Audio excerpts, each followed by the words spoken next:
स्वर्ग राज्य मिळवण्यासाठी आवश्यक असणारी गोष्ट असं लिहिते शास्त्रामध्ये, परमेश्वर त्याच्या लोकांची वाणी ऐकतो, त्यांची भेट घेतो, ज्या उणिवा ज्या कमतरता आमच्या जीवनामध्ये आहेत त्याला दुरुस्त करून प्रभूच्या आगमनासाठी आम्ही सिद्ध व्हावं, तयार व्हावं, ही गोष्ट आमच्यासाठी फार महत्वाची. या दिवसामध्ये लोक कर्मकांडामध्ये इतके व्यस्त आहेत, परंतु कर्मकांडाच्या पलीकडं जी आवश्यक असणारी गोष्ट याविषयी कोणी विचार करत नाही. अनेक धर्मामध्ये काही कर्म सांगितलेली आहेत आणि ती कर्म केल्यानंतर मोक्षाचा मार्ग, किंवा आणखी त्याला असं म्हटलं की जी संस्कृती आम्ही ज्याच्यामध्ये राहतो त्याच्यामध्ये म्हटलं की एक स्त्री 7 जन्म एकच पती मिळावा म्हणून काही ती कर्मकांड करते, व्रत वैकल्प्य करते की तिची इच्छा आहे. 7 जन्म आहेत आणि त्या 7 जन्मामध्ये तिला तोच नवरा मिळाला पाहिजे. ऑप्शन आहे. जर 7 जन्म असले, आत्ताचा जो जन्म आहे त्या जन्मामध्ये जसं पाहिजे तसं वर्तन आम्ही करू शकतो. एखादा जन्म मी चला चुकीच्या पद्धतीने जगलो, दुसरा जन्म मिळेल, तोही चुकला मग तिसरा मिळेल, तो चुकला तर 4था मिळेल. पुष्कळ ऑप्शन्स कर्मकांडामध्ये आहेत. परंतु आज जी गोष्ट आम्ही पाहणार आहोत, एक मनुष्य 2 जन्म, एक मनुष्य 2 जन्म घेतो, एकदा मरतो. एक मनुष्य 1 जन्म घेतो आणि 2दा मरतो. एक मनुष्य एकदा जन्म घेतो आणि 2दा मरतो. आणि एक मनुष्य 2दा जन्म घेतो आणि फक्त एकदा मरतो. नीट आहे का? 2 मरण, 1 जन्म, 2 जन्म, 1 मरण. आता यातलं जे दुसरं मरण आम्ही प्रत्येक जण टाळू शकतो. 2 मरण असणार आहेत. पहिलं मरण जे आहे हे तुम्हाला लांबवता येतं. नीट आहे का? पहिलं मरण लांबवता येतं पण टाळता येत नाही. प्रत्येकाला एक मरण असणार आहे. एक वचन वाचा त्याच्या अगोदर, म्हणजे तुम्हाला समजेल. इब्री लोकांचं पत्र त्याचा 9वा अध्याय आणि त्याचं 7वं वचन. इब्री 9वा अध्याय आणि त्याचं 7वं वचन. इब्री लोकांचं पत्र 9:27 वचन. इब्री 9:27. इब्री 9:27. ज्या अर्थी माणसांना एकदाच मरणे, ज्या अर्थी माणसाला एकदाच मरणे व त्यानंतर न्याय होणे, त्यानंतर न्याय होणं नेमून ठेवले आहे, नेमून ठेवलं आहे, त्या अर्थी ख्रिस्त पुष्कळांची पापे स्वतःवर घेण्यासाठी, पुष्कळांची पापे स्वतःवर घेण्यासाठी एकदाच अर्पिला गेला. आणि जे त्याची वाट पाहतात त्यांना पापासंबंधात नव्हे तर तारणासाठी दुसऱ्यांदा दिसला. दुसऱ्यांदा. बस मुख्य भाग यातला. सुरुवातीला मी तुम्हाला सांगितलं की जर अनेक जन्म आमच्या समोर उपलब्ध असले तर आमच्या समोर ऑप्शन आहे. काही गोष्टी आम्हाला समजून घेणं जे आमच्या ख्रिस्ती प्रवाहामध्ये, आमच्या ख्रिस्ती जीवनामध्ये दुर्लक्षित केल्या गेलेल्या आहेत. तसं आम्ही पाहतो की आमच्या डोक्यामध्ये एक कल्पना आहे. 2 नोव्हेंबरला एक कब्रस्तानचा दिवस असतो. त्या कब्रस्तानच्या दिवसामध्ये आम्ही लोक कब्रस्तानमध्ये जातो, मेलेल्या व्यक्तीचं स्मरण करतो आणि तिथं त्या व्यक्तीची आठवण करतो. परंतु इथं काय सांगितलंय, जे शास्त्रामध्ये सांगितलंय, तुमचा जन्म एकदा आणि त्यानंतर मरण आणि मरणानंतर न्याय. माणूस जन्माला एकदा आला, त्याचं वर्तन, त्याचे विचार, त्याच्या कृती, त्यानं केलेले कर्म, या कर्मावरती त्या व्यक्तीला स्वर्ग राज्य मिळणार का नाही ते ठरलं जाणार आहे. कर्मावर का तुमचं तारण, तुमचा विश्वास, तुमचं धार्मिक जीवन काय घडतं माहिती का? ज्या पद्धतीचं आमचं ख्रिस्ती जीवन आहे याच्यामध्ये पाहतो, तो व्यक्ती मेल्यावरती पास्टर त्याला कब्रस्तानमध्ये घेऊन जातात आणि एक प्रार्थना पाळत करत असतो. प्रभूजी, हा आत्मा तुझ्याकडे आला आणि याला तू विसावा दे. हे नाही का? तुम्ही विश्वास ठेवून सात्विक जीवन जगून मग तुम्हाला मृत्यू आला. एक मनुष्य मेल्यानंतर 2 पैकी एका ठिकाणामध्ये पोहोचतो. एक मनुष्य 2 पैकी एका ठिकाणामध्ये. आम्हाला माहित नाही की तो मेल्यानंतर पुढे कुठे जातोय, कुठे जातो याचं उत्तर कोणी शोधलं नाही. तुम्ही जिवंत आहात तोपर्यंत मरणापर्यंत जगता. पण तुम्हाला आज ज्या विश्वासामध्ये वाढायचं, त्या विश्वासामध्ये वाढत असताना तुम्हाला मृत्यूनंतर कुठे जायचं याचा शोध घ्यायचा आहे. मृत्यूनंतर. आणि जेव्हा ही गोष्ट तुमच्या लक्षात येईल, आता प्रभू ख्रिस्त मेला आणि मेल्यानंतर चोराला तो म्हटला की तू आज माझ्याबरोबर सुखलोकात असशील. म्हणजे येशू ख्रिस्त स्वर्गात गेला नाही. मृत्यूनंतर 2 ठिकाण आहेत, एक अधोलोक आणि दुसरं सुखलोक. अधोलोकामध्ये कोण जातं आणि सुखलोकामध्ये कोण जातं? येशू ख्रिस्त अधोलोकामध्ये किंवा त्याला असं म्हटलं तो सुखलोकामध्ये, तो 2 ठिकाणी गेला, एक अधोलोक आणि दुसरं सुखलोक. असं लिहिलंय शास्त्रामध्ये. आता मी तुम्हाला ते वाचून दाखवणार नाही, पण त्याच्यात तुम्ही पहा, तो अधोलोकामध्ये आरोहण केलं, अधोलोकात उतरला. अधोलोकामध्ये कोण आहे? अधोलोक आणि सुखलोक, मृत्यूनंतरची 2 ठिकाणं. अधोलोकामध्ये ज्या लोकांनी येशूवरती विश्वास ठेवला नाही, ज्याला ख्रिस्त माहित नाही. आता ख्रिस्त माहित असणं म्हणजे जसं येशूनं सांगितलं तसं वर्तन करणं म्हणजे ख्रिस्त माहिती असणं. ख्रिस्त माहिती असणं म्हणजे चर्चला जाता म्हणजे तुम्हाला ख्रिस्त माहिती असं नाही आहे. तुम्ही चर्चला जाता, मीटिंगला आला, बायबल वाचन करता, याचा अर्थ तुम्हाला ख्रिस्त माहित नाही. ख्रिस्त माहित असणं म्हणजे तुम्ही ख्रिस्ताला ओळखून घेतलं. असं लिहिलंय, तो या जगामध्ये आला पण जगाने त्याला नाकारलं, जगाने त्याला ओळखलं नाही. तो माझ्या स्वकीयांनीच मला ओळखलं नाही. बांधणाऱ्यानं नापसंत केलं, धोंडा कोणशेला झाला, नाही ओळखलं त्याच्या लोकांनी. तो त्याच्या लोकांकडे आला पण त्या लोकांनी त्याला ओळखलं नाही. प्रॉब्लेम आहे. ओळखणं म्हणजे पापापासून दूर जाणं. जसं त्या ठिकाणी शंभरोडी स्त्री याकोबाच्या विहिरीवरती येशू तिला म्हणतो, बाई मला पाणी दे. मग ती म्हणजे तुम्ही येऊदी, मी शंभरोडी, मी तुम्हाला कसं पाणी देऊ? त्यास येशू काय म्हणतो माहिती का? तू जर मला ओळखलं असतं तर तू स्वतः मला पाणी मागितलं असतं. आता बघा, तुला ओळख व्हायला पाहिजे. आणि मग जसं येशू तिच्याशी बोलायला लागला तसं तिला ख्रिस्ताची ओळख पटली. ती काय म्हणती, मला मसीहा भेटला.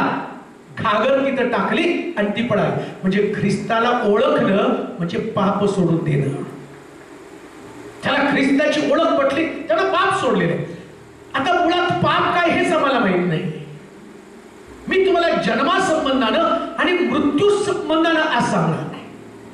लक्षात ठेवा. उपवास आहेत लोकांचे, प्रार्थना करत आहेत, कर्मकांड करत आहेत, परंतु प्रश्न उपवासाचा नाही, प्रश्न जीवन आणि मरणाचा आहे. तुम्ही जाणार कुठं? आता बायबल सांगतं एकदा वाचा परत वचन परत आहे. इब्री लोकांचं पत्र 9:27 वचन. ज्या अर्थी माणसांना एकदाच मरण व त्यानंतर न्याय होणे नेमून ठेवले आहे. बस बस बस. एकदा मरण आणि त्यानंतर ऐका, प्रत्येकाच्या जीवना संबंधानं आज प्रभू काय सांगतो? एकदा मरण त्यानंतर न्याय. याच्यामध्ये दुसरं काही नसणार.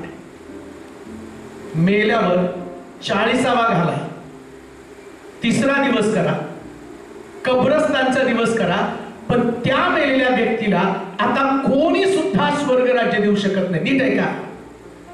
एकदा मृत्यू आला आणि मृत्यू आल्यानंतर मग तुम्ही त्याच्यासाठी किती पण कर्मकांड करा. त्या पाळकाला सुद्धा अधिकार नाही कब्रस्तानमध्ये गेल्यावरती. देवा या आत्म्याला शांती दे नाही बोलतायत त्याला. ते तुमच्या समाधानासाठी पाळकाला दिलेली पद्धत म्हणून तो बोलतो. पण तो व्यक्ती ज्या दिवशी मरतो त्याच दिवशी त्याचा न्याय डिक्लेअर होतो. त्याच दिवशी कसा काय न्याय होतो? येशू ख्रिस्त चोराला म्हणतो आज तू माझ्यावर सुखलोकात असशील. त्याचा न्याय आहे. विश्वास त्याला ठेवला आणि काय त्याचा न्याय झाला? तो अधोलोकामध्ये आत्मा भोगण्यासाठी गेला नाही. चोर जन्मभर चोऱ्या केल्या हो, पण शेवटच्या क्षणाला येशूवरती विश्वास ठेवला, तारण साधून घेतलं आणि आता या व्यक्तीला चोरीची शिक्षा होऊन अधोलोकात यातना भोगण्यासाठी त्याला जावं लागलं नाही. त्याला सुखलोक प्राप्त झालं. सुखलोक काय? जिथं अब्राम 20वा पावत आहे. म्हणजे आम्ही मेल्यानंतर ऐका बरं का, ज्या दिवशी मी मरेल माझं जीवन शुद्ध पवित्र न जगलो, देवाच्या वचनानुसार माझ्यामध्ये बदल मी केला नाही, माझी धार्मिकता माझ्या कर्माप्रमाणे किंवा माझ्या विचाराप्रमाणे मी माझी धार्मिकता जगलो. दुसऱ्या भाषेमध्ये मी चांगला प्रीचर आहे, मी चांगलं वक्तृत्व माझं आहे, माझ्या बोलण्यानं लोकांच्या मनामध्ये काम घडतं आणि त्याच्यामुळं मला असं वाटतं की मी धार्मिक आहे. पण जेव्हा माझं प्रीचिंग संपतं त्यानंतर माझ्याकडे पहा, मला राग आहे, मला लोभ आहे, मला वासना आहे, मला लोकांना फसवण्याची प्रवृत्ती आहे, निंदा करण्याचा माझा स्वभाव आहे. हे एक माझा स्वभाव. आता मला देवाचं भय नाही, मी प्रीचिंग केलं आणि मी मेलो एक दिवशी. माझं प्रीचिंग मला स्वर्ग राज्य किंवा सुखलोक नाही देणार. सुखलोक कोण देणार आहे? असं म्हटलं, प्रभूजी मी तुझ्या नावाने संदेश दिला, रोगी बरे केले, भूत काढली. तो म्हणतो मी तुला ओळखत नाही. अरे दुराचार करणाऱ्या मनुष्या माझ्यापासून निघून जा. म्हणजे मेल्यावरती माझ्या प्रीचिंगचं जजमेंट नाही करणार. न्याय कशाचा करणार आहे? प्रीचिंगचा नाही. तुम्ही देवाच्या वचनाप्रमाणे वर्तन केलं का नाही याचा न्याय केला जाणार आहे. काम देऊ नाही का? तुम्ही ख्रिस्ती म्हणून तुम्ही स्वर्गात नाही पोहोचणार. कोणीच नाही. पाळक नाही, बिशप नाही, सेवक नाही, भविष्यवक्ता नाही, संदेश नाही, कोणी व्यक्ती सुखलोक मिळवू शकत नाही. मी 2 मार्गांना संबंधाने सांगत आहे. हा जी गोष्ट मी तुम्हाला बोलतो, पहिल्यांदा मरण आणि न्याय लक्षात घ्या. मरण आणि न्याय. एकदा मेला की तुमचा न्याय आहे. तुम्ही या पृथ्वी तलावरती जगताना मरणाचा विचार करून जगावं लागतं. आणि मरणाचं सूत्र देवाने इतकं भारी सांगितलं ना, देवाच्या मनामध्ये आलं. संदेश त्याला पाठवलं, म्हटलं जा हिचक्याला सांग तुझ्या घराची निर्माणी कर. हिचक्या संदेशला त्याच्याकडे आला, म्हटलं चल तुला जग सोडून जायचं आहे. मृत्यू ऐकल्याबरोबर हिचकिया इतका घाबरला, इतका रडला. असं लिहिलं मनस्वी रडला. का? तर त्याला कळलं राजा असताना सुद्धा तो रडला. मृत्यू राजा असू द्या, हिरो असू द्या, श्रीमंत असू द्या, गरीब असू द्या, निरोगी असू द्या, आजारी असू द्या, मृत्यू हा प्रत्येकाचा न्याय आहे. प्रत्येकाचा न्याय आहे. कोणाला सुद्धा मृत्यू टाळता येत नाही. कोणाला सुद्धा मृत्यू टाळता येत नाही. जे दैहिक मरण आहे हे दैहिक मरण प्रत्येकाला आहे. बऱ्याच वेळा असं घडतं.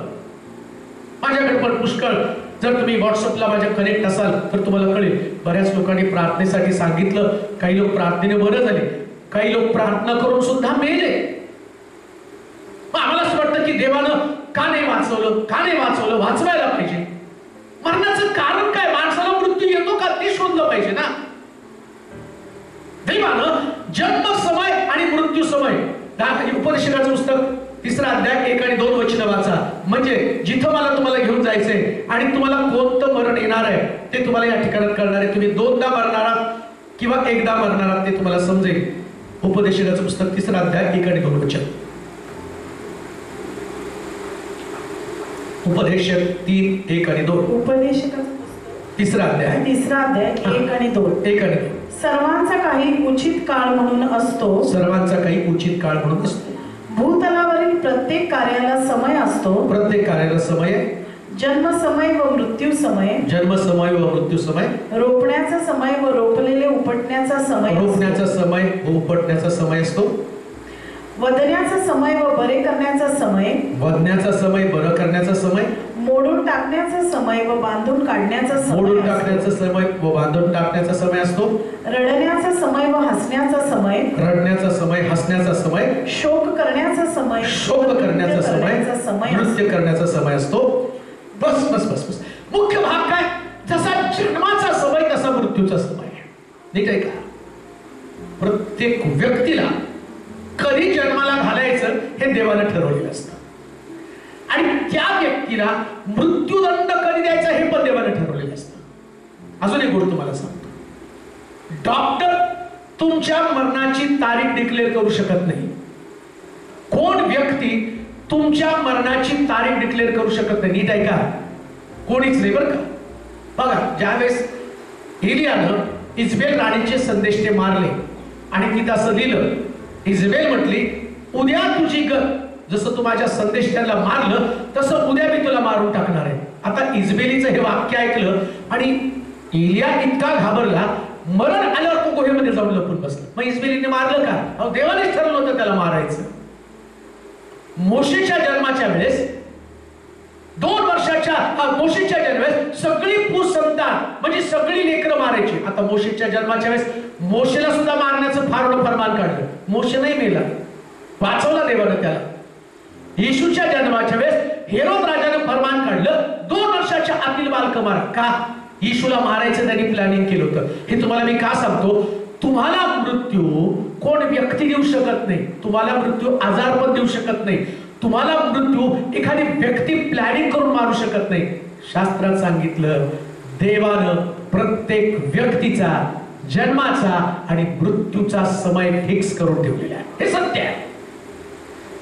आणि या मृत्यूला तुम्ही लांबवू शकता. नीट आहे का? लांबवू शकता म्हणजे देवाच्या मनामध्ये आलं की चला आता या व्यक्तीला मारावं, पण या मृत्यूला लांबवण्याची ताकद तुमच्याकडे आहे. काय बोलतो त्यांनी? कान देऊ नाही काय?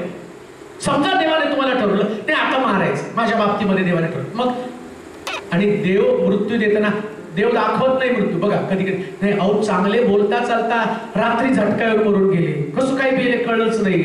देवा तो रात्री झटका. देवानं मनुष्याच्या हृदयाची असलेल्या वचनामध्ये त्यानं हृदय तपासलं, ताडलं आणि त्याला त्याच्या हृदयामध्ये अनिती आढळली, त्यानं झटका देऊन मारून टाकलं. ते मृत्यूचं कारण स्वतःवरती घेतले पण समय ठरवलेला आहे. त्या दिवशी तुमच्या हृदयाची रात्री देवानं झाडती घेतली आणि त्या झडतीमध्ये तुमच्या हृदयामध्ये त्याला जर काही वाईट आठवलं, तुमचं हृदय बंद पाडतो, मरून जातो मनुष्य तो. पण काहींना देव सांगतो की तू मरणार आहेस आणि मरणार आहेस म्हटल्यावर हिचक्याला सांगितलं आपल्या घराची निर्वाणी कर. आणि हिचक्या गेला मंदिराकडे तोंड करून रडला. ते मला आपली सात्विकता आपली धार्मिकता दाखवली. प्रभू तुझ्या इच्छेप्रमाणे जगलो, तू म्हणेल तसा मी जगलो. सगळं काही देवासमोर त्यानं मांडलं. आता देवानं त्याची मृत्यूची तारीख बदलली. तो उद्या मरणार होता, 15 वर्ष देवानं वाढवून दिली. हे मी तुम्हाला सांगतो, तुमचं मरण तुमच्या मरणाची तारीख पुढे जाऊ शकते. पण मरण जाणार कसं पुढं? मरण पुढे नेण्याचं माध्यम कोणतं आहे? प्रत्येकाला वाटतं मी जगावं, प्रत्येकाला वाटतं मी सुरक्षित राहावं. आणि तुम्ही पहा, किती पण पापी व्यक्ती असला ना, प्रवासाला निघताना पहिले प्रार्थना करून निघतो. काय प्रार्थना करतो? गाडीचा ताबा घे, रस्त्याचा ताबा घे, धोक्यापासून वाचव, याच्यापासून वाचव, त्याच्यापासून वाचव. म्हणजे तुम्हाला गॅरंटी बाहेर गेल्यावर घरी परत यायला पाहिजे तर प्रार्थना केली पाहिजे आणि देव तुम्हाला सुरक्षित ठेवतो. म्हणजे तुम्ही वाचवता, त्या धोक्यापासून स्वतःचा बचाव करता, तुम्हाला देव सांभाळतो. सांगण्याचं तात्पर्य परमेश्वरानं प्रत्येक व्यक्तीचा मरण्याचा समय आपल्या हातामध्ये ठेवला. आता ऐका, असं देवाने का केलं हा मला मोठा प्रश्न पडतो. देवानं थोडंसं सांगायला पाहिजे ना, मनोज तुझ्या हातामध्ये 5 वर्ष नीट सेवा कर, मी तुला 5 वर्ष वाढून, जसं हिचक्याला सांगितलं 15 वर्ष वाढून दे, मला देवाने सांगितलं 5 वर्ष तुझ्या हातामध्ये, बघ कसं वागायचं तू ठरव. काय केलं असतो 5 वर्षामध्ये? 4.5 वर्ष दारू पिलो असतो, जुगार खेळलो असतो, मटका खेळलो असतो, चोऱ्या केल्या असत्या, राहिलेल्या 6 महिन्यामध्ये धार्मिक बनलो असतो. का तर देव म्हटलं 5 वर्ष तुझ्या हातामध्ये. देव तसं करत नाही. देव म्हणतो जन्म समय मृत्यू समय माझ्या हातामध्ये, तुला मृत्यू कधी द्यायचा ते मी ठरवणार. का ठरवणार आहे? कारण तुम्ही जितके हुशार त्याच्यापेक्षा देव हुशार आहे. 4.5 वर्ष तुम्ही नुकसानीत घालवलं असतं. याचं नुकसान कर, त्याचं नुकसान कर, याला उलट बोल, त्याला उलट बोल, याचं मन दुखव, त्याचं मन दुखव, याचा अपमान कर, त्याचा अपमान कर, सगळं तुम्ही करून बसला असता. आणि शेवट आता बघा, आपले लोक एवढे किती देव हुशार त्याच्यावर मला सांगावं असं वाटतं. 40 दिवस लोक एवढं धार्मिक बनतात आणि 40 दिवसानंतर धार्मिकता सोडते. आणि मग 40 दिवसातली धार्मिकता देव जमेस धरून तो म्हणेल का ठीक आहे 40 दिवस उपास केले, आता वर्षाचे 365 मधले 40 दिवस उपास केले ना, राहिलेले 325 दिवस आहेत ना, ते 25 दिवस मी तुला वाचवतो. अहो तसं तसं नसतंच. तुम्ही 40 दिवस उपास केले आणि राहिलेले 325 दिवस पाप केलं, देव त्या दिवसाचा हिशोब धरत नाही. ज्या दिवशी तुम्ही पाप करता त्या दिवशीचे दिवस तो देव धरायला सुरुवात करतो. आणि देव तुम्ही धार्मिक असताना तुम्हाला मरण देत नाही. कशावर? तुम्ही उपदेशकाच्या पुस्तकात तुम्ही वाचा, आता नका वाचू, घरी गेल्यावर वाचा. तो धार्मिकही म्हणतो आणि पापी पण म्हणतो. दोघांचं मरण देत सारखंच आहे. काय तो धार्मिक आहे म्हणून त्याच्या आयुष्याची मर्यादा आणि देव वाढवेल असं काही नाहीये. देवाला वाटलं त्याला घेऊन जाऊ, काही कधी नाही. तो धार्मिक असताना कसा काय मेला? देवाला वाटलं मारून टाकावं. तेव्हाची इच्छा होती 20व्याला माझ्याकडे यावं. प्रभूला वाटलं. एलिया एवढी प्रभावी सेवा करत होता, इतकं महान प्रकारचं काम करत होता. मग एलियाला कशाला देवानं आपल्याकडे बोलावून घेतलं? योहान एवढं प्रभावी सेवा करत होता, का शिरच्छेद करून घेतला योहानाचा त्या हेरोदाकडनं? प्रभू येशू ख्रिस्त एवढी छान सेवा करत होता. 33व्या वर्षी त्याला क्रुसावरचं मरण तर होतं. 33व्या वर्षी देवाचा समय येतो. त्याला येशूला पण आता येशूच्या डोक्यात पण आलं, तो पण देवाजवळ प्रार्थना करतो, होईल तर हा प्याला मजपासून टोळ दे, मरण लाभू दे. प्रभूनं नाही लाभवलं मरण. प्रभूनं त्याला मरण दिलं. 33व्या वर्षी त्याला मरण दिलं. प्रभूनं ठेवलेलं होतं त्याचं, एवढंच तुला वर्ष, एवढ्या वर्षात तुला पृथ्वी त्याला वरती राहायचं. हे तुम्हाला मला का सांगतो माहिती का? मला दैहिक मरण असणार आहे, प्रत्येक व्यक्तीला असणार. आणि ते देवाच्या प्लॅनिंग प्रमाणे, देवाच्या योजनेप्रमाणे हे शारीरिक मरण असणार. पण 2 मरणासंबंधाने आज आम्हाला विचार करायचा आहे. शारीरिक मरण आम्हाला काय येतं लवकर? प्रत्येक व्यक्तीला शारीरिक मरण काय येतं याचं कारण तुम्ही तपासलं पाहिजे. शारीरिक मरण येत नसताना आणि त्याचं माध्यम आजारी पडून मेला, अपघातामध्ये मेला, काहीतरी खाऊन मेला, सुसाईड करून मेला, धक्का बसून मेला, डिप्रेशन मुळे मेला. वेगवेगळे मरणाचे प्रकार आहेत. लवकर मृत्यू होतो. मग आम्ही होतो नाही तो डिप्रेशन मुळे नाही गेला तो. आणि मग तो त्याला चांगलं चुंगलं खायला मिळालं, मन मिळालं नाही म्हणून तो मेला. काही म्हणतात अति खाण्यानं तो मेला. तसं काही नसतं. मरण का असतं याचं बिब्लिकल कारण शोधा, शास्त्रशुद्ध कारण शोधा. आणि या मरणातून तुम्ही स्वतःला कसं वाचवायचं त्याची तुम्हाला प्रोसेस आणि त्याची प्रोसिजर तुम्हाला करावी लागणार आहे. कसं टाळलं जाईल मरण? आजारपणामुळे मरण येतं आजारपणामुळे, अपघातानं मरण येतं अपघातानं मरण. मग तुम्हाला अपघातापासून कसं बचावायला पाहिजे? म्हणजे तुम्हाला जास्त आयुष्य जगायचंय. आता एवढा आम्ही प्रवास करतो, या प्रवासामध्ये कोणती तर गाडी आम्हाला उडवू शकते. आणि कधी उडवणार ती गाडी ते कारण आम्ही पाहणार आहोत. रोमकराचं पत्र 5वा अध्याय आणि त्याचं 12 वचन. रोम 5:12 वाचा. रोम 5:12. एका माणसाच्या द्वारे पाप जगात शिरले आणि पापाच्या द्वारे मरण शिरलं आणि सर्वांनी पाप केल्यामुळं सर्व माणसांमध्ये अशा प्रकारे मरण पसरले. आता ऐका, बिब्लिकल कारण मी तुम्हाला सांगतो. एक व्यक्तीला जर मरण येण्याचं कारण शास्त्रात सांगितलं पाप. तो कोणी पाप करतो. पाप म्हणजे काय? बरेच लोक प्रश्न करतात. मी काय पाप केलं देव माझ्या मागे लागला, काय पाप केलं माझा नवरा मेला, तो माझा आधार आहे. दारू पित होता, सिगारेट ओढत होता, व्यभिचार करत होता, चर्च बुडवत होता. आता बायबलमध्ये तर कितीतरी पाप सांगितले. प्रीती न करणं हे पाप आहे, क्षमा न करणं पाप आहे, राग येणं हे पाप आहे, निंदा करणं पाप आहे, व्यभिचार करणं पाप आहे, अपशब्द बोलणं पाप आहे, शब्दान बुडवणं पाप आहे, दशांश न देणं पाप आहे, लोकांविषयी वाईट बोलणं पाप आहे. मग मला प्रश्न पडतो, तुम्ही स्वतःला कधी विचारलं का ही सगळी पाप माझ्यामध्ये आहेत का? द्वेष आहे, मत्सर आहे, राग आहे, व्यसन आहे, सगळे पाप माझ्यामध्ये आहेत. आणि आम्ही देवाला प्रश्न करतो, देवा तू आम्हाला मृत्यू का दिला, आमच्या प्रिय व्यक्तीला मृत्यू का दिला? शास्त्र सांगतं पाप मनुष्यामध्ये मृत्यू आणतं. आता मरण टाळायचं तर काय केलं पाहिजे? पापाला प्रतिबंध केला पाहिजे. पाप नसलं तर कसं काय मरण येणार? 91 स्तोत्रामध्ये असं म्हटलं, जो परात्पराच्या गुप्तस्थली बसतो तर सर्व समर्थनाच्या सावलीमध्ये राहील आणि त्याचा शेवट करताना प्रभू म्हणतो मी त्याला दीर्घायुष्य देऊन तृप्त करेल. हे स्तोत्र तुमचं पाठ आहे, 91 स्तोत्र. रोगकराच्या पत्रामध्ये आम्ही ऐकलं पापामुळे माणसाला मृत्यू होतं आणि मनुष्य पाप टाळण्याच्या ऐवजी त्याला काय वाटतं माहिती का? प्रार्थना केल्यावर मरण टळलं जातं. प्रार्थनेने नाही मरण टळत. कोण सांगितलं तुम्हाला प्रार्थना केल्यावर मरण टळतं? मरण टाळायचं तर पहिले पापात बाहेर पडलं पाहिजे. दिनाकरण प्रार्थना करू द्या, तेलोरे प्रार्थना करू द्या, बेरीन प्रार्थना करू द्या, तुमचा बाळक प्रार्थना करू द्या. आम्ही काय म्हणतो माहिती का?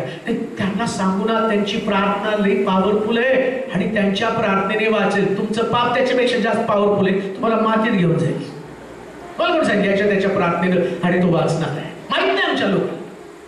आणि मग बरेच लोक म्हणतात काय सांगायचं. मला एक बाईने फोन करून भांडायला, तुम्ही प्रार्थना केली माझा नवरा मेला, आता त्याला उठवा, उठवा त्याला. एवढ्या साक्षी तुम्ही सांगता, स्टेटसवर ठेवता, हा वाचला तो माझ्या नवऱ्याला तुम्ही का नाही वाचवला? बाई तुझा नवरा पापाने मेला, बायबल सांगतं. आणि आम्हाला ही गोष्ट नाही आवडत. आम्हाला ही गोष्ट नाही आवडत. आम्हाला काय वाटतं माहिती का? नाही, आम्हाला काही करून सुद्धा कुणाच्या तरी प्रार्थनेला मी वाचलं. प्रार्थनेने नाही वाचणार, काढून टाका डोक्यातनं. एखादा चमत्कार देऊ करेल. लाजरस कबऱ्यातनं बाहेर आला, मग सगळेच लोक कबऱ्यातनं बाहेर यायला पाहिजे. जेवढे मेले तेवढे बाहेर यायला पाहिजे होते. 3 दिवसाचा एक मुलगा जिवंत झाला. प्रभू येशू ख्रिस्ताला सगळ्यांना जिवंत करायला पाहिजे. एक चमत्कार एका घरामध्ये घडेल, एखादा चमत्कार एखाद्याचं मरण टाळेल, मग सगळ्यांचं स्मरण टाळेल का? आणि विचार करा, उद्या समजा मी प्रार्थना करायला लागलो आणि सगळे व्हेंटिलेटरवरचे बरे झाले. लोक पाप करतील व्हेंटिलेटरवर, पाप करतील दारू प्यायचं व्हेंटिलेटर, तंबाखू खायची व्हेंटिलेटर. करा तुम्ही प्रार्थना. मग देव ते वाचव. हा ठीक आहे बाबा तू प्रार्थना कर आणि मी करतो. ते काय 5 पीस आहे सगळं सोडायचं आतमध्ये. तेलोरांनी प्रार्थना केली, जावा व्हेंटिलेटरवरून घरी जा. आणि मग त्यांच्या प्रार्थनेने मी बरा झालो. आणि काय गुटखाच खात बसला ना, तंबाखूच खात बसला ना, व्यभिचारच करत बसला, शिवगाळ करत बसला, द्वेष करत बसला, मत्सर करत बसला. मुळामध्ये मरणाचं मूळच पाप आहे. मरणाचं मूळ पाप आहे. धार्मिकता हे त्याला ठिकाण, कालच गोष्ट मी पाहिली, धार्मिकता त्याला ठिकाण कधीच नसणार आहे. ऐका, एका व्यक्तीला या पृथ्वी तलावर जास्त दिवस जर जगायचं असेल, देवाचे प्रिय लोक हात जोडून सांगतो, आपल्या प्रिय लोकांना जर तुम्हाला जिवंत ठेवायचं आहे, त्यांना देवाच्या मंदिरात आणा आणि देवाच्या वचनाप्रमाणे जीवन जगायला भाग पडा. देवाच्या वचनाप्रमाणे. तुम्हाला देखील आपल्या परिवारावरती प्रेम असेल, तुम्ही कोणाचा आधार असाल, कोणी व्यक्ती तुमच्यावरती अवलंबून असेल, कोणा व्यक्तीवर तुमचं प्रेम असेल आणि तुम्हाला वाटतं तुम्ही त्याच्यासाठी जगावं आणि मरण जर तुमच्या असून टळावं असं वाटत नसेल ना, तर एकच गोष्ट करा, जे पाप तुम्हाला मरणाकडे घेऊन जातं ते पाप कधी करू नका. नेहमी आपल्या अंतर्मुखून आपल्या जीवनाची तपासणी करायची आणि म्हणायचं, प्रभू ज्या चुकीच्या गोष्टी माझ्यामध्ये त्या निघून जाते, माझ्यामध्ये त्या गोष्टी राहू देऊ नकोस. देवाचं तुमच्यावरती प्रेम आहे. देव पापावरती प्रेम करत नाही. प्रभूला बिलकुल पाप आवडत नाही. कोणतं पाप प्रभूला आवडत नाही. शास्त्र सांगतं, हे देव मागितल्या आदामाला देवानं सांगितलं सगळ्या झाडाचं फळ खा, पण मधल्या झाडाचं फळ खाऊ नको, ज्या दिवशी खाशील त्या दिवशी तू मरशील. त्यानं ती आज्ञा मोडली आणि त्याच्यामध्ये मरण आलं. आम्ही किती आज्ञा मोडत आहोत. सकाळी उठल्यापासून एकमेकावरती प्रेम करा. प्रभूची प्रार्थना म्हणत असताना तुम्ही म्हणता, जशी मी आपल्या अपराधांची क्षमा करतो तसे तूही आमच्या अपराध आम्हाला क्षमा कर. पण आम्ही क्षमा करत नाही, आम्ही पाप करतो, पाप करत आहे. मग ही पाप तुमच्यामध्ये असतात. अजून एक गोष्ट मी तुम्हाला सांगतो, क्षमा ही गोष्ट आहे ना, प्रभू येशू ख्रिस्तानं क्रूसावर जाण्याच्या अगोदर जो पहिला उद्गार मी तुम्हाला सांगतो की तुम्हाला सार्वकालिक जीवन कसं मिळणार आहे, स्वर्ग कसं, आनंदकालचं जीवन कसं मिळणार आहे, जो सिक्वेन्स लागलाय पवित्र शास्त्रामध्ये 7 शब्दाचा. त्यातला पहिला शब्द प्रभू येशू ख्रिस्त काय म्हणतो माहिती का? हे बापा यांना क्षमा कर, कारण हे काय करतात ते त्यांना कळत नाही. हा सिक्वेन्स मधला पहिला शब्द. सार्वकालिक जीवनामध्ये मरण, दुसरं मरण, जे दुसरं मरण तुम्हाला आणि भोगावं लागणार आहे, या मरणाला टाळणारी गोष्ट कोणती? पाप. आणि येशू ख्रिस्त निष्पाप कसा राहिला, तर त्यानं मरताना सुद्धा क्षमा केली, जी आम्ही जिवंतपणे एकमेकाला करू शकत नाही. जिवंतपणे आम्ही करू शकत नाही. तेव्हाचे प्रिय लोक, शास्त्र जसं सांगतं तसंच तुम्हाला वर्तन करावं लागणार आहे. पाप असल्या कारणानं मनुष्याला मृत्यू आहे. मृत्यू टाळायचा तर तुम्हाला पापापासून दूर राहावंच लागणार आहे. आणि पापापासून दूर राहण्याचं सगळ्यात सुंदर माध्यम कोणतं मी तुम्हाला सांगतो. सगळ्या पापावरती विजय मिळत. अहो ते गांधीला कळालं हो, पण आम्हाला नाही कळालं. गांधीला कळालं पण आम्हाला नाही कळालं. कसं काय गांधीला कळालं? गांधीजीची 3 माकडं, बुरा मत सुनो, बुरा मत देखो, बुरा मत बोलो. पाप 3च गोष्टी घडतं. डोळ्यानं पाहिलं, हवेनं डोळ्यानं पाहिलं, कानानं ऐकलं. काय कानाने ऐकलं? फळ किती सुंदर आहे. आणि तोंड उघडलं, खाल्लं, बागेतनं बाहेर गेले. गांधीला कळलं होते, त्याने 3 माकडं आणली. आमची माकडं सुधारायला तयार नाहीत. आमच्या माकडाचं तोंड बी उघडं, डोळे बी उघडे, कान तर एवढे उघडे.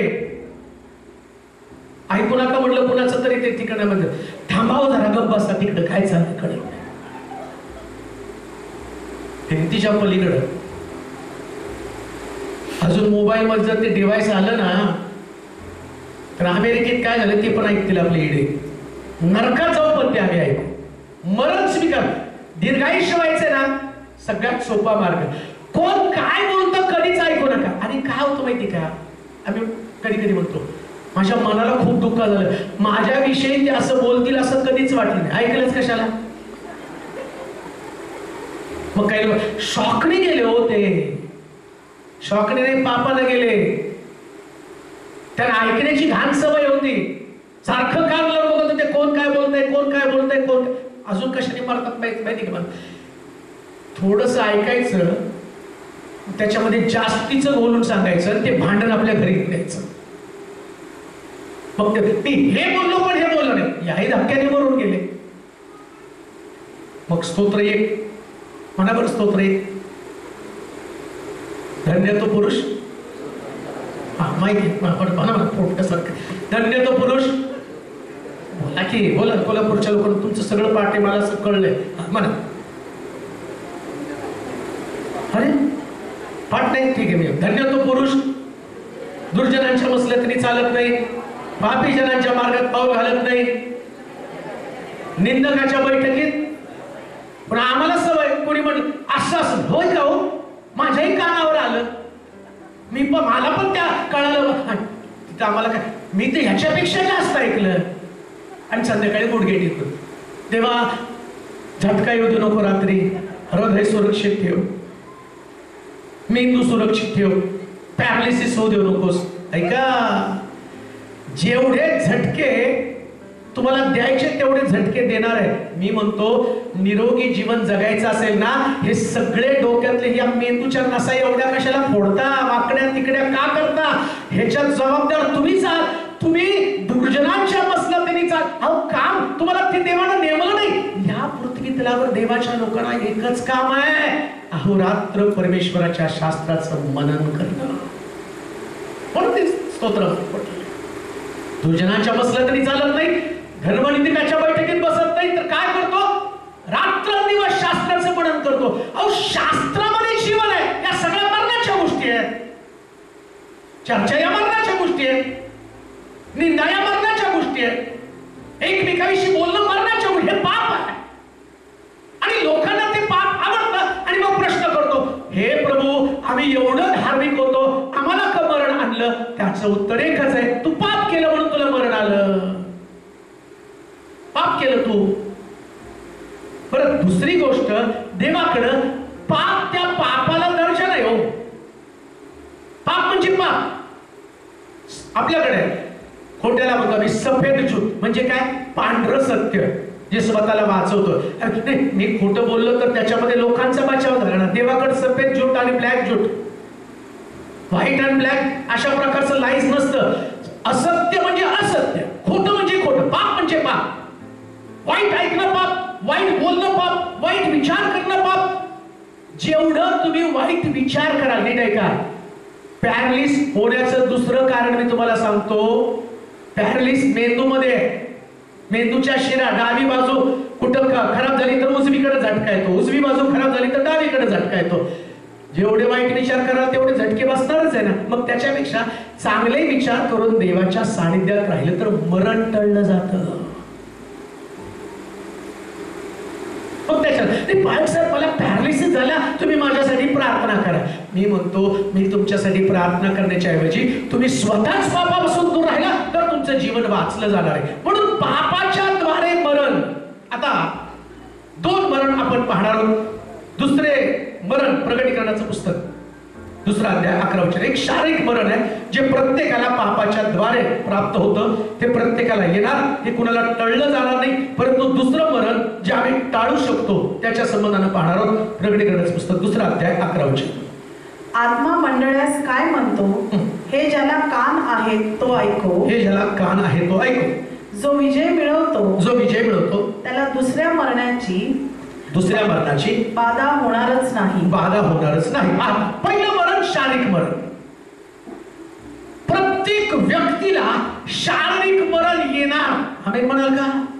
सगळ्याला येणार बरं का, तुम्हाला येणार, मला येणार. आणि शारीरिक मरण देवाच्या मर्जीप्रमाणे, म्हणजे देवानं समय ठेवला तेव्हा. दुसरं, पाप करणाऱ्या व्यक्तीला लवकर मरण येतं. नीट ऐका, शारीरिक मरण कोणीच टाळू शकणार नाही. जगात अजून कुठलं औषध त्याच्यावरती आलं नाही आणि येणार पण नाही.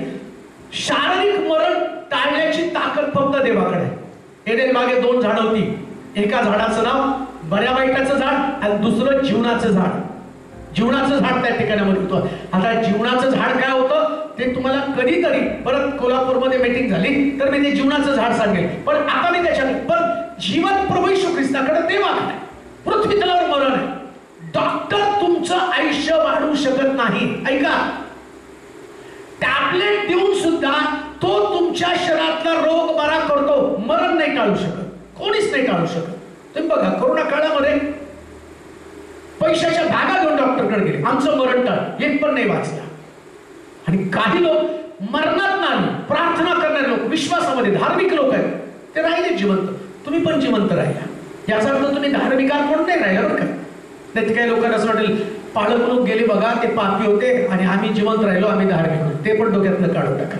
प्रभूनं त्याला त्याच्या समयाप्रमाणे दाखवलं आणि घेऊन गेला त्याच्यामध्ये. ते मरण कोणीच टाळू शकत नाही. पण 2 मरण आहे. एक शारीरिक मरण, ते वयोवृद्धीने येतं, ते आजारपणाने येतं, ते पापानं येतं, ते वाईट विचारानं येतं.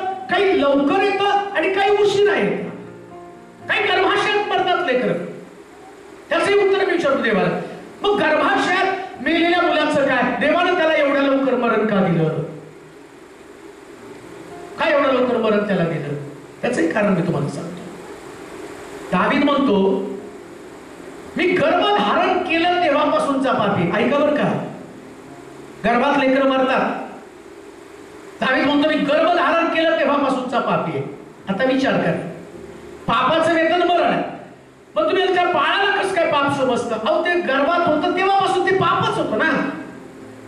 आता या पापाला वाचायला पाहिजे, त्याच्या आई वडिलांनी प्रार्थना केली पाहिजे. हिजकिया राजानं हे मरण टाळावं म्हणून देवाकडे तोड. ते बाळ नाही प्रार्थना करू शकत, आई बाप तर करू शकतात ना प्रार्थना. त्यानंतर गांभीर्य असतं ना, त्यांनी प्रार्थना केली पाहिजे ना, त्यांनी म्हटलं पाहिजे ना, प्रभू या पोटातला गर्भ वाढव, याला सुरक्षित कर, याला जीवन दाखव, हे तुझ्या गौरवासाठी ठेवे, हे तुझ्या महिम्यासाठी ठेवे. तुम्ही प्रार्थना केल्यावर त्या लेकराचं मरण टळलं जातं, ते लेकरू जन्माला येतं. मग हे बेसिक तुम्हाला कुठं माहिती आहे? तुम्ही दोष देता, मरण कसं काय आलं आणि गर्भात मरण. आणि त्यात अनेक लोक मला नाही पाळत साहेब, ते बाळ पोटात मेलं, देव त्याचा न्याय कसा करणार? तुला कशाला त्याचं धुणं धुवायचं? तुझा न्याय कसा होणार ते बघ ना आधी. त्या लेकराची पंचायत नाही, ते पोटात होतं, मग आता देव त्याचा न्याय कसा करणार आहे, याचा न्याय कसा करणार आहे? अरे बाबा, तुझ्या न्यायाची काळजी कर. ह्याच्याने काय तू धार्मिक होणार आहे का? तुला फार विद्वत्ता आली काय? विद्वत्तेच्या गोष्टी बोलण्यासाठी पाळक साहेब ह्याचं कसं होणार, पाळक साहेब त्याचं कसं, आणि एकाने वेड्या लोकांचा न्याय देव कसा करणार? अरे येड्या, तू शहाणा आहेस की? तुझ्या न्यायाविषयी विचार मला. तू जिवंत आहे, प्रभूला काही कळत नाही का कुणाचा न्याय कशा पद्धतीने करावं? अहो या प्रभूने त्या ठिकाणात असं म्हटलं, शिष्य आले, ते म्हटले ते जे लोक आहेत ते तुमचे शिष्य नाही, आणि ते भूत काढायला लागले, जाऊन आम्ही त्यांना प्रतिबंध करू का? येशू म्हटला त्यांना प्रतिबंध करू नका, गहू आणि निदान एकत्र वाढू द्या. मला काय माहिती माझे शिष्य आहेत का नाही? तो न्याय करताना तो नाही, अरे ते गहू निदान तुम्ही ठरवू नका ना. तो शहाणा वेडा, त्याच्या बुद्धी. देव प्रत्येकाचा न्याय करतो. प्रश्न तो नाही की त्याचा न्याय याचा न्याय, प्रश्न तुमचा आहे. तुम्हाला शारीरिक मरण येणार आहे, आणि दुसरं मरण प्रगटीकरणाच्या पुस्तकात सांगितल्याप्रमाणे वाचावर आता आगडीचं सरोवर, दुसरं मरण, दुसरा अध्याय 11 वचन. आत्मा मंडळास काय म्हणतो हे ज्याला कान आहे तो ऐको. जो विजय मिळवतो त्याला दुसऱ्या मरणाची बाधा होणार. पहिलं मरण शारीरिक मरण. शारीरिक मरण प्रत्येक व्यक्तीला पापाच्या मुळे येतं. प्रत्येक व्यक्ती. पुन्हा ऐका, तुम्हाला या पृथ्वी तलावरून जग सोडून लवकर जायचं असेल तर जितकं पाप करता येईल तेवढं पाप करा. लवकर मरायचं असेल, लवकर मरायचं असेल, आणि जिवंत राहायचं ना तर पाप काय भोळं पण बनू नका बरं का. काही लोक भोळेपणाचे पाप, कशी प्रार्थना असते माहिती का त्यांची? तेव्हा कळत नकळत घडलेल्या सगळ्या पापांची क्षमा कर. सगळं कळतंय बरं का, पाप काय बरोबर कळतंय. शिव्या देणं पाप आहे कळतं, असा उपास आणि अशा तोंडातलं शिव्या, त्या शिव्या पण इतक्या भारी असतात ना, त्या डिक्शनरीत पण सापडत नाही. गुगल सुद्धा शॉक होऊन जातं. अरे ही डिग्री, ही शिवी माझ्याकडे नाहीच आहे, ही या व्यक्तीकडे कशी काय आहे? गुगल सुद्धा शॉक होऊन गरगर फिरून मरून पडतं. गुगल सुद्धा त्याला सापडत नाही शिवी, याला सापडते. धार्मिक आणि धार्मिक आणि तेवढीच प्रभावी प्रार्थना. ते शिव्या, ते शाप, ते सगळं तुमच्याकडे आहे. आणि झोपताना प्रार्थना, तेव्हा न कळत घडलेल्या पापाची क्षमा. आता परवा बाळक साहेब खूप प्रार्थना करते, तंबाखू सुटत नाही, पण मला स्वर्गात जायचंय. बाई तुला स्वर्गात घ्यायला देवाला प्रॉब्लेम नाही, पण देवानं स्वर्गात तंबाखूचं झाड लावलं आणि तुझा प्रॉब्लेम आहे. तुला इथं पृथ्वी तलावर तंबाखू शिवाय राहत नाही, स्वर्गात कसं तंबाखू शिवाय राहू शकेल? बरं, प्रभूला तर असं वाटणार नाही की बाबा इथे स्वर्गात राहून सगळा स्वर्ग थुंकून थुंकून गाण करावा, पिचकाऱ्या मारून मारून. तो कशाला गेली? गुटखे, तंबाखू, बिडी. ते फक्त बिडी पॅसेंजर डब्यामध्ये चालतं रेल्वेच्या, फुकते. पॅसेंजरचा प्रवास तुम्ही बिड्या फुकणाऱ्याला विचाराल तर म्हणताना म्हणतो ते बाबा तिकडे तोंड करून फुक. तो काय म्हणतो माहिती का? फर्स्ट क्लासच्या डब्याने प्रवास करणार. स्वर्ग हे फर्स्ट क्लासच्या लोकांसाठी आहे. तिथे या प्रकारची कर्म चालत नाहीत. म्हणून मी तुम्हाला सांगतो, मरण टाळायचं तर कर्माचं शुद्धीकरण व्हायला पाहिजे. दैहिक मरण लांबणीवरती न्यायचं. असं लिहिलं, अब्राम पुऱ्या वयाचा होऊन गेला. पुऱ्या वयाचा होऊन मला हे मरण तुम्ही लांबणीवरती टाळू शकता, पण मरण टाळू शकत नाही. लांबणीवरती नेऊ शकता. कसं लांबणीवरती नेऊ शकता? अजून एक मुद्दा त्याच्यात राहिला. स्तोत्र त्याचं 91 आणि 14 ते 16 वचन. स्तोत्र संहिता 91 आणि 14 ते 16 वचन वाचूया. स्तोत्र 91, 14 ते 16. शारीरिक मरण. स्तोत्र 91, 14 ते 16.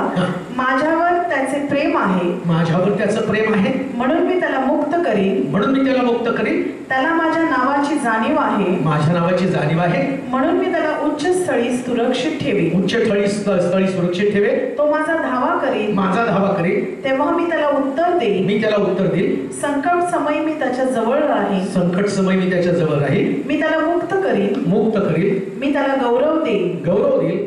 त्याला दीर्घायुष्य देऊन, दीर्घायुष्य देऊन तृप्त करीन. कसं तुमचं मरण लांबवू शकतो? ऐका, टाळू शकत नाही बरं का.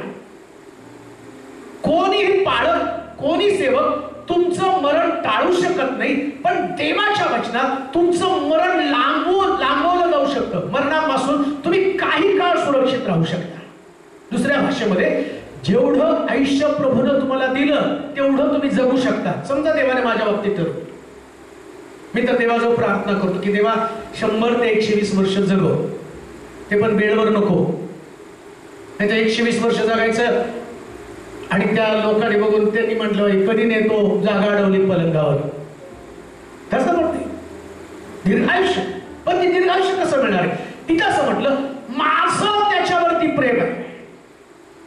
जे लोक देवाच्या पसंतीला उतरतात, जे लोक देवाच्या पसंतीला उतरतात, काहीतरी काम असलं पाहिजे ना, जे देवाला तुमच्याविषयी आवडलं पाहिजे. काहीतरी काम पाहिजे. तसं आता ब्रदर आम्ही त्या ठिकाणामध्ये देवाला त्यांची वर्शिप आवडली आणि वर्तन आवडलं. नुसतं वर्शिप नाही बरं, वर्शिप आणि वर्तन दोन्ही गोष्टी आवडल्या पाहिजे. तसं मी आहे. माझं प्रीचिंग देवाला आवडलं, काही लोकांचं तारण झालं, पण माझं वर्तन काही लोकांना पापाकडे घेऊन जातो. मरण काय तर त्याच्या संबंधाने मी तुम्हाला सांगत आहे. माझं प्रीचिंग चांगलं आहे, पण माझं वर्तन चांगलं नाही. आता लोक माझं प्रीचिंग ऐकतात आणि प्रभूकडे वळतात. काही लोक माझं वर्तन पाहतात आणि पापाकडे जातात. आता देव काय म्हणेल, या व्यक्तीला जर जास्त काळ मी पृथ्वी तलावर ठेवलं तर जास्त लोक पापाकडे जातील. का मरण देतो त्याचं कारण मी तुम्हाला, हा व्यक्ती जो दिसतो तसा तो नाही. हा व्यक्ती जर विश्वासाला पात्र, नीतिकृत्य करणारा, धार्मिक, सात्विक, आदर्श, त्याच्यामधनं लोकांना देवाचं जीवन समजतं, मग देव म्हणतो हा माझ्या पसंतीचा व्यक्ती, माझं प्रेम याच्यावरती. या व्यक्तीला देव काय म्हणतो, अजून पृथ्वी तलावरती राहा. कशासाठी? पेत्राच्या बाबतीमध्ये असं म्हटलं. पेत्राला तो म्हटला, पेत्रा तू तरुण राहशील तेव्हा मनाला वाटेल तिकडे सेवेसाठी जाशील, पण तू वृद्ध होशील आणि तुला कुठे जाऊशी वाटणार नाही, तेव्हा लोक तुला हाताला धरून सगळीकडे सेवेला घेऊन जाशील. म्हणजे देवानं या पेत्राला सांगितलं, तुला एवढ्यात मरण मी देणार नाही. का हो? पेत्रावरती येशूची प्रीती होती. आणि का प्रीती होती? पेत्राचं वर्तन, पेत्राचं जीवन, याच्यामुळे देवाने त्याला ते आयुष्य दिलं. त्या पद्धतीने 91 स्तोत्रामध्ये सांगितलेलं आहे. देवानं तुमच्यावरती प्रेम करावं. देवाच्या मर्जीतले लोक बना. लोकांच्या मर्जीतले बनले नाही तरी चालेल. मनुष्य पाप का करतो माहिती का? त्याला कोणातरी व्यक्तीची मर्जी संपादन करायची असते. का निंदा करतो, का टाळी करतो, का अशा गोष्टी करतो? बघा तुम्ही साधं बसल्यावरती एखाद्या व्यक्तीविषयी वाईट बोलायला लागला. समजा मी आणि आम्ही दोघं जण समोर बसतो आणि आमच्या बरोबर माझा भाऊ निलू आहे. निलू माझ्या बरोबर नाहीये आणि मग मी काय करतो माहिती का? आम्ही सगळी निलूविषयी सांगायला, तो निलू असाच आहे, तो तसाच आहे, ऐकतच नाही.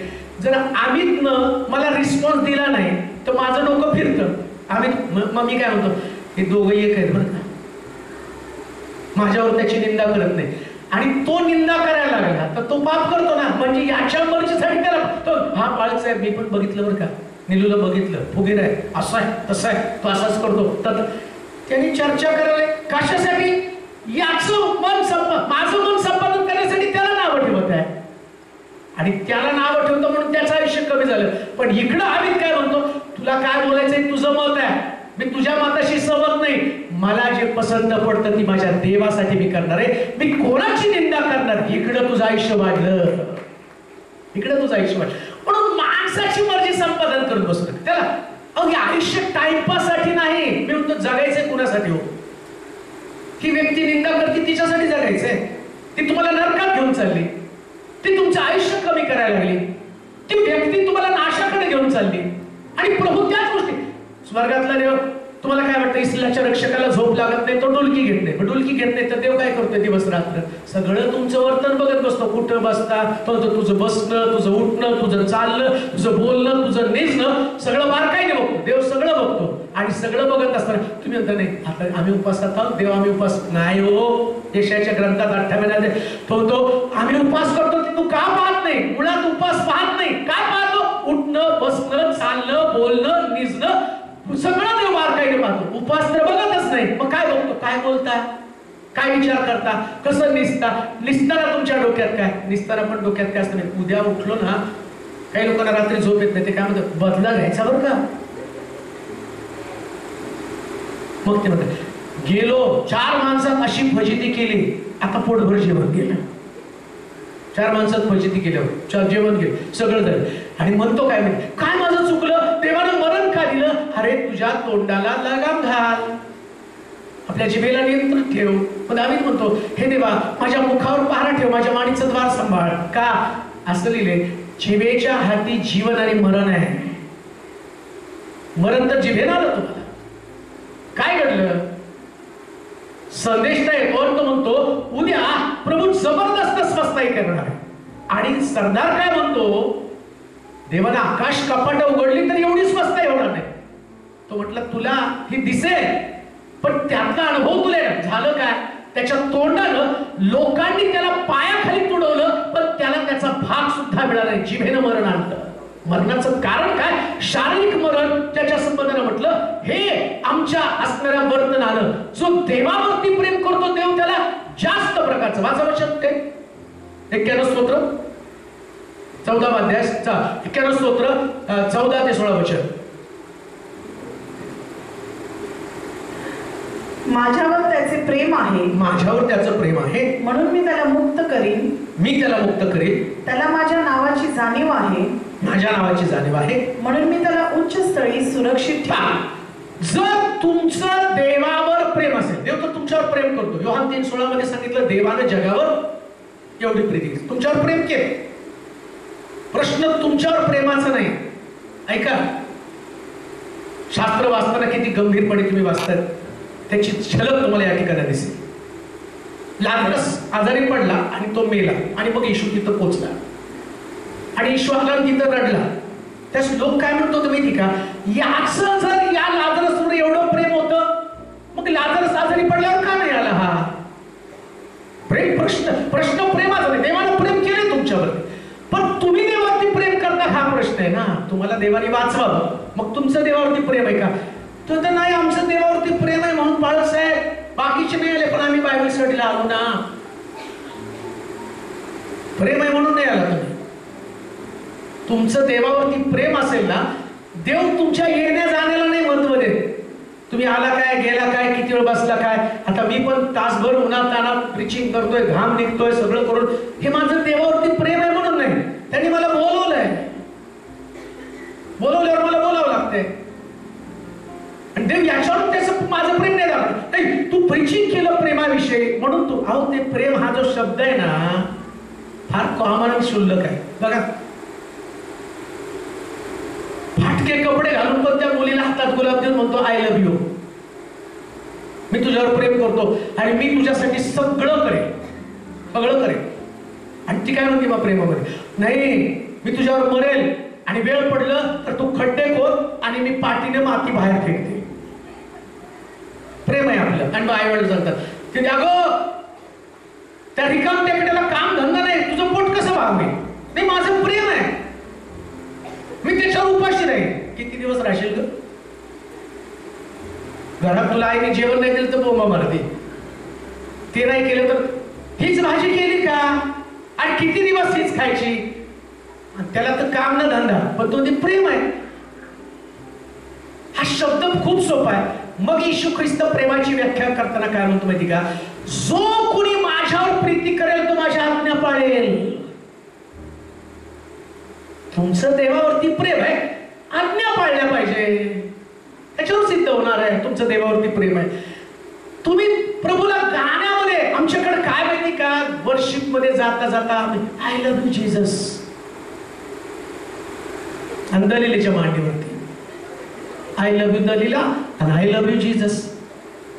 आणि प्रभू मी तुझ्यासाठी मरायला तयार आहे, आणि दलिलेला तुम्ही तुझ्यासाठी पण. अरे नेमकं मरतो कोणासाठी? दलिलेसाठी का येशूसाठी? म्हणून म्हटलं प्रॉब्लेम प्रेम ह्या शब्द नाही मध्ये नाही, प्रॉब्लेम बिब्लिकल.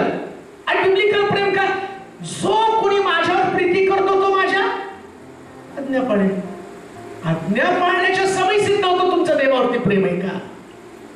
मग अब्रामाला तर म्हणतो आपले गणगो, आपले नातेवाईक, आपलं गाव, आपलं सर्वस्व सोडून तू माझ्या मागे. अब्रामाने एका झटक्यात सोडलं. प्रेम होतं म्हणून तो नीतिमान ठरला, म्हणून त्याला दीर्घ आयुष्य मिळालं. तुमचं देवावरती प्रेम आहे, हेच प्रेम तुमचं आयुष्य वाढवणार आहे, मरण टाळलं जाणार आहे. देवावरती प्रेम करा. कोणत्याच गोष्टी पौल म्हणतो ख्रिस्ताच्या प्रीतीपासून मला कोण विभक्त करेल? आणि कोण विभक्त करतं? मरण. काही लोक देवाजवळ प्रार्थना करतात एखाद्या प्रिय व्यक्तीसाठी की प्रभू त्यांना तू वाचव, आणि तो व्यक्ती वाचला नाही, तो मेला की ते चर्चला जायचं बंद करतात. मग कुठे तुमचं देवावर? तुमचं त्या व्यक्तीवरती प्रेम आहे. आणि मी तुम्हाला सुरुवातीला सांगितलंय प्रत्येक व्यक्तीचा जन्म समय मृत्यू समय देवानं ठरवलंय. आता बघा, तुमच्या मुलीचं लग्न तुम्ही पायावर उभं केलं राहिल्याशिवाय करत नाही. तुमच्या मुलाचं लग्न कोणीतरी म्हटलं तुमचा मुलगा आहे तो 18 वर्षाचा आहे आणि तो मम्मी मला त्या मुलीवर प्रेम झाले, मला लग्न आहे. तुम्ही म्हणता का बरं बाळा तुलाही सांभाळतो तिलाही सांभाळ. त्यानंतर लाद घालीन कमरेतून बाहेर काढेल.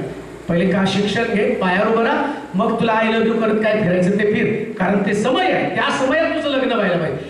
तुम्ही सगळं तुमच्या समयाप्रमाणे करता. देवाने त्याच्या समयात एखादी गोष्ट केली, एखाद्या प्रिय व्यक्तीला घेऊन गेला आणि तो म्हटला जन्मसर, हे सगळ्याला उपदेशकाचं पुस्तक माहिती, सगळे पाठ करून बसले, आणि तो व्यक्ती देवानं का मारलं, देवानं का मारलं, देवानं का मारलं. अरे त्याचा अधिकार आहे, त्या व्यक्तीला कधी मारावं त्याचा अधिकार आहे. मुळामध्ये ती व्यक्ती मेली आणि देवाजवळ गेली, विसाव्याला सुखदुःखामध्ये किंवा अधोदुःखामध्ये कुठेतरी गेली, जिथं ती पोहोचली आणि तुला कुठं पोहोचायचं याचा विचार तुला करायचा आहे.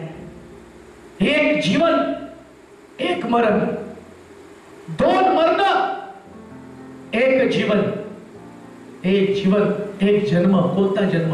आईच्या उदरात आल्यावर तुम्हाला दोन मरण येणार आहे. पण जेव्हा तुमचे दोन जन्म होतील तेव्हा तुम्हाला एकच मरण, आणि ते कोणतं मरण? शारीरिक मरण. आणि प्रगटीकरणाच्या पुस्तकामध्ये म्हटलंय 2रा अध्याय 11 वचनामध्ये. आता जाऊया प्रगटीकरणाच्या पुस्तकामध्ये 2रा अध्याय 11 वचन. काय म्हटलंय वाचा. 2:11. आत्मा मंडळास काय म्हणतो हे ज्याला कान आहे तो कान आहे तो ऐको. जो विजय मिळवतो त्याला दुसऱ्या मरणाची बाधा होणारच नाही. दुसरं एक मरण आहे. पहिलं मरण शारीरिक मरण. शारीरिक मरण डॉक्टरला येतं, शारीरिक मरण पास्टरला येतं, शारीरिक मरण प्राण्याला येतं, शारीरिक मरण पशुला येतं, शारीरिक मरण लहान लेकराला येतं, शारीरिक मरण स्त्रीला येतं, शारीरिक मरण पुरुषाला येतं, शारीरिक मरण बायबल वाचणाऱ्याला येतं, शारीरिक मरण आत्मिक लोकांना येतं. सगळ्याला शारीरिक मरण आहे. ते कोणी टाळू शकत नाही, कोणीच टाळणार नाही. पण अग्नीचं सरोवर हे दुसरं मरण हे सगळे टाळू शकतात. ऐका काय बोलतो मी ते. शारीरिक मरण कोणाला टाळता येत नाही, कारण सगळ्यांनी पाप केलं, सगळ्यांना शारीरिक मरण असणार आहे. पण आत्मिक मरण, जिथं तुमचा आत्मा अग्नीमध्ये टाकला जातो, तो ते मरण सगळ्याला टाळता येतं. सगळ्याला एक व्यक्तीला टाळता येतं. दुसरं मरण. मग दुसरं मरण टाळण्याचं माध्यम काय? फार सुंदर शब्दात सांगितलं. जो विजय मिळवतो त्याला दुसऱ्या मरणाची. मग आता विजय मिळवायचा कशावरती? हाही मोठा प्रश्न आहे. कशावरती तुम्हाला विजय मिळवायचा आणि तो विजय तुम्ही कसा संपत? नीट ऐका. शारीरिक मरण सगळ्याला असणार आहे. शारीरिक मरणा संबंधानं तुम्हाला कोणी भविष्यवाणी करू शकत नाही, काही करू शकत नाही. कोणी पाळत तुम्हाला वाचू शकत नाही.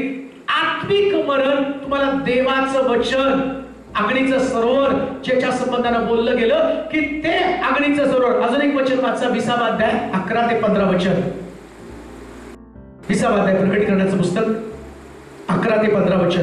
अजून तुम्हाला स्पष्ट त्या ठिकाणामध्ये होईल. नंतर मोठे पांढरे राजासन व त्यावर बसलेले एक जण माझ्या दृष्टीस पडला. त्याच्या तोंडापुढून पृथ्वी व आकाश ही पळाली. त्याकरिता ठिकाण उरले नाही. मग मृत झालेल्या लहान थोरांना मी राजासनापुढे उभे राहिलेले पाहिले. त्यावेळी पुस्तके उघडली गेली. तेव्हा दुसरे एक पुस्तक उघडले गेले. ते जीवनाचे होते. आणि त्या पुस्तकांमध्ये जे लिहिले होते त्यावर मृतांचा न्याय ज्याच्या त्याच्या कृत्याप्रमाणे ठरविण्यात आला. तेव्हा समुद्राने आपल्यामधील मृत मनुष्यास आपल्यातल्या मृत माणसाला बाहेर केले. मृत्यू व अधोलोक यांनी आपापल्यातील मृतास बाहेर सोडले. मृत्यू अधोलोक यातून लोकांना बाहेर सोडलं. आणि ज्याच्या त्याच्या कृत्याप्रमाणे प्रत्येकाचा न्याय ठरविण्यात आला. तेव्हा मरण व अधोलोक ही अग्नीच्या सरोवरात टाकली गेली. अग्नीचे सरोवर हे दुसरे मरण होय. दुसरं मरण म्हणजे अग्नीचं सरोवर. आता अग्नीच्या सरोवरामध्ये कोण पडणार आहे दुसऱ्या मरणाला? कोणाला दुसऱ्या मरणाची बाधा होणार आहे? तुम्ही इथं बसलेले आहात. पहिलं मरण तुम्हाला टाळलं जाणार नाही, प्रत्येकाला असणार आहे. असं येऊ शकतं, तुम्ही इथून जाताना तुमच्या घरी पोहोचल्यावर रात्री झोपल्यावर तुम्हाला झटकन तुम्ही मरू शकता, नाही टाळलं. अहो पण प्रश्न किती मोठा आहे. मेल्यानंतर पुन्हा अग्नीचं सरोवर, पुन्हा दुसरं मरण. बरं, आता जे तुम्ही जिवंत आहात ना, हे जिवंत कशासाठी आहात? दुसरं मरण टाळण्यासाठी प्रभूने तुम्हाला जिवंत ठेवलेलं आहे. अग्नीचं सरोवर, नरक, आणि या नरकामध्ये तुम्ही कसं काही स्वतःचा बचाव करू शकता? शास्त्र काय सांगतं?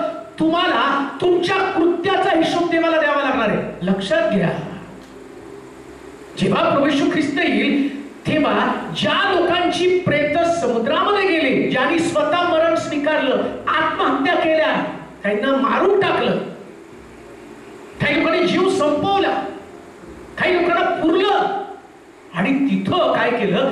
त्यानं पुस्तक उघडलं. आणि पुस्तक उघडल्यावर, नीट ऐका बरं का, हे पुस्तक चर्चचं रजिस्टर नाहीये. कुणी किती दानपात्र दिलं आणि कुणाची मेंबरशिप भरली का नाही, आणि याला इलेक्शन मध्ये वोटिंग द्यायचा अधिकार आहे का, ते नाही. हे सिलेक्शनचं पुस्तक आहे, इलेक्शनचं पुस्तक नाही. इथं सिलेक्शन होणार आहे. इथं तुम्हाला अग्नीचं सरोवर, दुसरं मरण, किंवा तुम्हाला त्या ठिकाणी तुमचा बचाव, दोन्ही पैकी एक करणार आहे. आता दुसरं मरण कोणाला येणार आहे? ज्याने विजय मिळवला नाही. या पृथ्वीवर तुम्हाला विजय मिळवायचा आहे. कशावरती विजय मिळवायचा आहे? लोक विजय मिळवण्यासाठी धडपडत नाही, कर्मामध्ये अडकून पडलेले. कर्मकांड, नीट आहे का? तुम्ही जेवढे लोक आहात, आज तुम्ही इथं बसलेल्या प्रत्येक व्यक्तीनं तुमच्या मनाचा निग्रह काय असला पाहिजे माहिती का? मला दुसऱ्या मरणाची बाधा होणे. देवाचे प्रिय लोक, त्या भ्रमात राहू नका. आहे तसं जीवन जगून कोणीतरी माझ्यासाठी प्रार्थना करेल आणि मला सुखलोक प्राप्त करून देईल किंवा मला स्वर्ग राज्य मिळेल, नाही हो. तुमच्या कृत्याचा हिशोब विचारला जाणार. काय कर्म तुम्ही पृथ्वी तलावरती केलेली आहे? कोणती कर्म, कोणत्या कर्मासंबंधाला प्रभू बोलत आहे जे तुम्हाला नरकामध्ये टाकणार?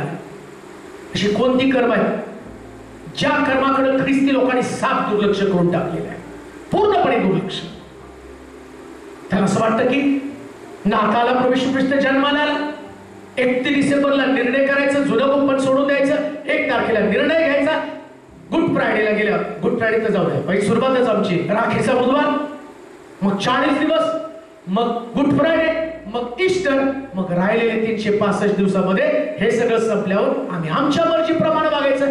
पण या मर्जीप्रमाणे वागताना देव तुमची कृत्य पाहतो. काय कृत्य केलं? जे मी कृत्य म्हणजे जे सांगितलं ते न करणं, याला कृत्य म्हटलं. आता देवानं तुमचं कृत्य कसं असावं याच्यासाठी 10 आज्ञा दिल्या. शेजाऱ्याविषयी खोटी साक्ष देऊ नको, दुसऱ्याच्या कोणत्या गोष्टीचं लोभ धरू नकोस, त्याचं बैल, त्याची गाढव, त्याची पत्नी कशाचं लोभ धरू नकोस, 4 दिवस पवित्रपणे पाळ, आपल्या बापाचा आपल्या आईचा सन्मान कर. सगळ्या आज्ञा दिल्या. आता तुमचं हे कृत्य आहे, म्हणजे या गोष्टी तुम्हाला करायला सांगितलेल्या आहेत. येशू ख्रिस्ताकडं एक तरुण येतो आणि येशूला विचारतो, स्वर्ग राज्य मला मिळावं मी काय केलं पाहिजे? तो म्हटलं, जाऊन 10 आज्ञा पाळ. आता प्रश्न तोच आहे बघा. कित्येक आई वडील त्यांची लेकरं जर तुम्ही बघितले ना, आई वडील वेगळे राहतात आणि लेकरं वेगळे राहतात. आई वडील एकत्र राहण्याच्या ऐवजी त्यांना त्यांच्या आई वडिलांची आणि अडचण झालेली ते बाजूला आहे. त्यांची आई वडील वृद्धाश्रमामध्ये आहेत, काही आई माता एकट्या राहत आहे. आणि मग कसं काय ते स्वर्ग राज्य गाठू शकेल? तुमचं वर्तन तुमच्या घरात तुमच्या पालकांना, असं लिहिलं शास्त्रामध्ये, कोणी आपल्या आईची निंदा करेल, कोणी आपल्या बापाला आणि शिव्या शाप देईल, तर तो म्हणतो त्याला दगडाला ठेचून मारावं, त्याला मृत्यूदंड द्यावा. पण आमच्या घरात तर आमच्या वडीलधाऱ्या व्यक्तीला सर्रासपणे अपमानित केलं जातं. मग काय तुमचं कर्म पाहिलं जाणार नाही? आणि तुम्ही कुठल्या बेसवरती म्हणता की मला दुसरं मरण येणार नाही? मुळामध्ये अग्नीचं सरोवर दुसरं मरण, तुमचा व्यवहार तुमच्या लोकांबरोबर. काय म्हणते ना आम्ही रुतला, जा तुझ्या लोकांमध्ये. रुत काय म्हणते, तुझे लोक ते माझे लोक, तुझा देव तो माझा देव, तुझा देश तो माझा देश. सासू सुनांमध्ये या प्रकारचं वर्तन आहे का? कुठले वर्तन पाहिलं जाणार आहे? फॅमिलीमध्ये रिलेशन, या पृथ्वी तलावर तुमचे एकमेकाचे संबंध स्वर्गराज्य कोण मिळवून देणार? संबंध. धार्मिक म्हणजे नुसतं बायबल वाचन करणं नाही. आम्हाला शिकवलं, आम्ही म्हणतो नाही उठल्यावर बाळा एक स्तोत्र, मला कुठेतरी गेल्यावर बाळासाहेब मला काय वाचायचं रोज? छोटा मुलगा, 9वी 10वीचा मुलगा, मी काय रोज वाचू? कुठलं? मी उत्पत्ती वाचायला चालू केलं. मग आता काय वाचू? काय बोला सांगा?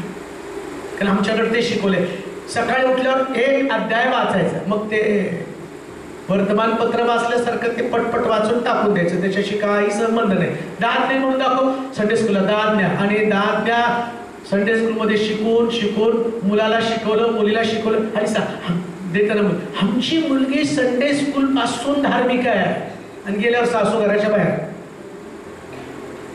नवऱ्याला मध्ये तिला नाही घरात ठेवायचं, तिला ठेव, एक तर ती राहील तर मी राहील.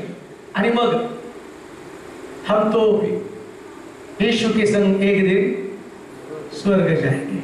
काय को जाएंगे? अहो दुसरं मरण आहे. ऐका,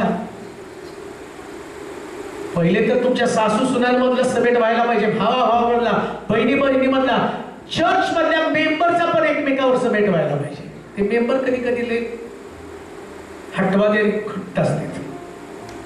ते आले पण चर्च मध्ये ना, ते यांना बघितलं की माझं डोकं फिरतं. आणि काही लोक यांचं तोंड नको म्हणून चर्च बदललं, आणि नेमकी हे बी बदलून तिथं जाते. इकडे पण आले काय? आता स्वर्गात गेल्यावर काय करता? इकडे आले नरकात जाता, इकडे आले आता जाऊ द्या, तिकडे तर येणार नाही. अहो तुम्ही जिकडे जाल तिकडे येतील. तुम्ही नरकात गेला तर हे नरकात पण येतील का? हे बदलले नाही, ते बदलले नाहीत. स्वर्ग हा बदललेल्या लोकांचं ठिकाण आहे. बदललेल्या लोकांचं ठिकाण. कर्म बदला. दुसरं मरण हे कर्म तुमचं धार्मिक जीवन सुधारणार अशा प्रकारचं त्या ठिकाणामध्ये असणार आहे. आणि म्हणून असं म्हटलं, अग्नीचा सरोवर हे त्या ठिकाणामध्ये दुसरं मरण म्हटलेलं आहे. ऐका, अजून एक गोष्ट मी तुम्हाला सांगतो. जीवनाचं पुस्तक उघडलं गेल्यावर जन्मलेल्या दिवसापासून मृत्यूपर्यंतच्या दिवसापर्यंतचा, नीट ऐका, जीवनाचं पुस्तक ज्या दिवशी उघडलं जाईल ना, ज्या दिवशी तुमचा जन्म झाला आणि ज्या दिवशी तुमचा मृत्यू झाला, जन्म आणि मृत्यू याच्यामध्ये सगळी तुमची सीडी काढली जाणार आहे. सीडी नाही समजणार आता, सीडी नाही तर पेन ड्राईव्ह आहे. सकाळीच एकाने फोन केला, माझ्या पेन ड्राईव्ह हरवला, सगळी कागदपत्र त्याच्यामध्ये. पण साहेब प्रार्थना करा माझा पेन ड्राईव्ह सापडावा. तर सगळे म्हणतात इकडं प्रभूकडे काय हरवत नाही, सगळं बरोबर त्याच्या ह्याच्यात ठेवलं. तुम्ही जन्मलेल्या दिवसापासून काय केलं, चर्च मध्ये कसा बसला, मीटिंगला गेल्यावर काय केलं, मीटिंग मध्ये सगळं पेन ड्राईव्ह वर तुमचं रेकॉर्डिंगच आहे जन्मलेल्या दिवसापासून. मग स्वर्गामध्ये मरता, मग पाळत करतो तेव्हा आत्मा तुझ्याकडे येऊ दे, त्याला स्वीकार. आणि आम्ही पाळत लोक तर अशी तेव्हा ही शवगर्ती का पण आशीर्वादित करते. म्हणताना मरण हा शाप आहे, हा मेला हा शाप आहे, तो आशीर्वादित कर. काय आशीर्वाद? मरण जर आशीर्वाद आहे तर मी तुम्हाला देतो ह्या मरणाचा आशीर्वाद. मरण शाप आहे का आशीर्वाद आहे? बोला की हो. मग कसं काय तिची कबर आशीर्वादित झाली? आणि मग काय पाहणे विसरले. शवगर्ती का आशीर्वादित करण्यासाठी? मी कधीच करत नाही शवगर्ती. हा ती मरण शाप आहे, ते कसं काय आशीर्वादित होणार आहे? ते प्रेत आता किडे खाणार आहे, पुस्तक उघडलं जाणार आहे. जन्म झालेला दिवस मृत्यूपर्यंत तुमचं कर्म काढलं. काय कर्म केलं? किती निंदा केल्या, किती शिवीगाळ केली, किती लोकांना त्रास दिला, किती लोकांचा अपमान केला, किती देव तुमच्याशी बोलला, किती वेळा रागवला, किती वेळा क्षमा केली. बायबलमध्ये काय सांगितलं? 60च्या 70 वेळा क्षमा कर. सगळ्याचा हिशोब देव ठेवणार आहे. अग्नीचं सरोवर दुसरं मरण आहे, हिशोब कुठला घेणार आहे? किती गायला हा हिशोब नाही, किती प्रीचिंग केला हा हिशोब नाही, किती वेळा गुडघे टेकले हा हिशोब नाही. कृत्याचा हिशोब आहे. काय कृत्य केलं, कशा पद्धतीने वर्तन केलं. अग्नीचं सरोवर आहे दुसरं मरण. जेव्हा एक मनुष्य जन्माला येतो तेव्हा त्याला 2 मरण येतात, पण एक मनुष्य 2दा जन्म घेतो. आता वाचा योहान 3 आणि 3. योहानाचा शुभवर्तमान 3रा अध्याय 3रं वचन. येशू त्याला म्हणाला, मी तुम्हाला खचित सांगतो, नव्याने जन्मल्या वाचून कोणालाही देवाचे राज्य पाहता येत नाही. कोणाला सुद्धा देवाचे राज्य पाहता येत नाही. आता एक मनुष्य आईच्या उदरात जन्माला आला तर पापी. तेलोरेशाळेत माझा जन्म झाला, 8 ऑक्टोबरला माझा जन्म झाला. मी जन्माला आलो त्यास पाप म्हणून जन्माला, हा माझा पहिला जन्म.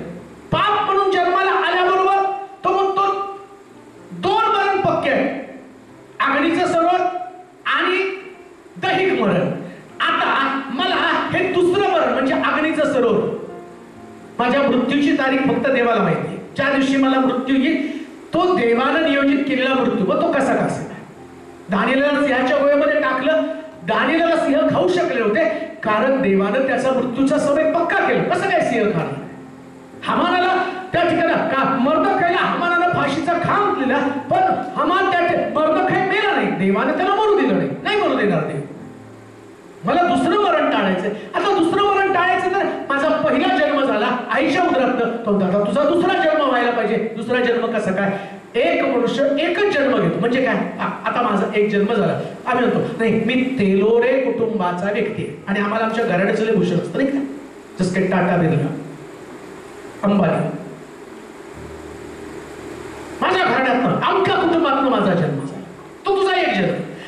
कुटुंब म्हटल्यावर कुटुंबाला एक स्वभाव आहे. सगळ्या कुटुंबाला, प्रत्येक कुटुंबाला एक स्वभाव आहे. प्रत्येक कुटुंबात एकच स्वभाव असतो. बघा, ज्यांच्या घरात रागराग करणारे सगळे रागराग करणारे.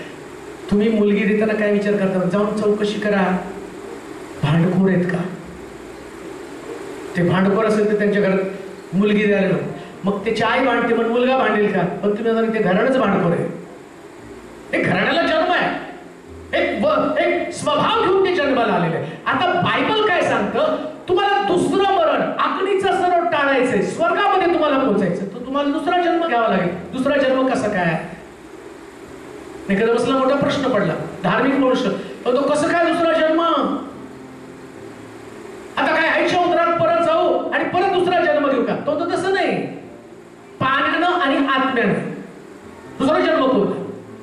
पाण्याचा जन्म आणि आत्म्याचा जन्म. पाण्याचा जन्म थोडक्यात सांगतो तुम्हाला. प्रभू येशू ख्रिस्त हा जो आहे तो देवाचा पुत्र आहे, त्याच्यामध्ये कुठलं पाप नव्हतं.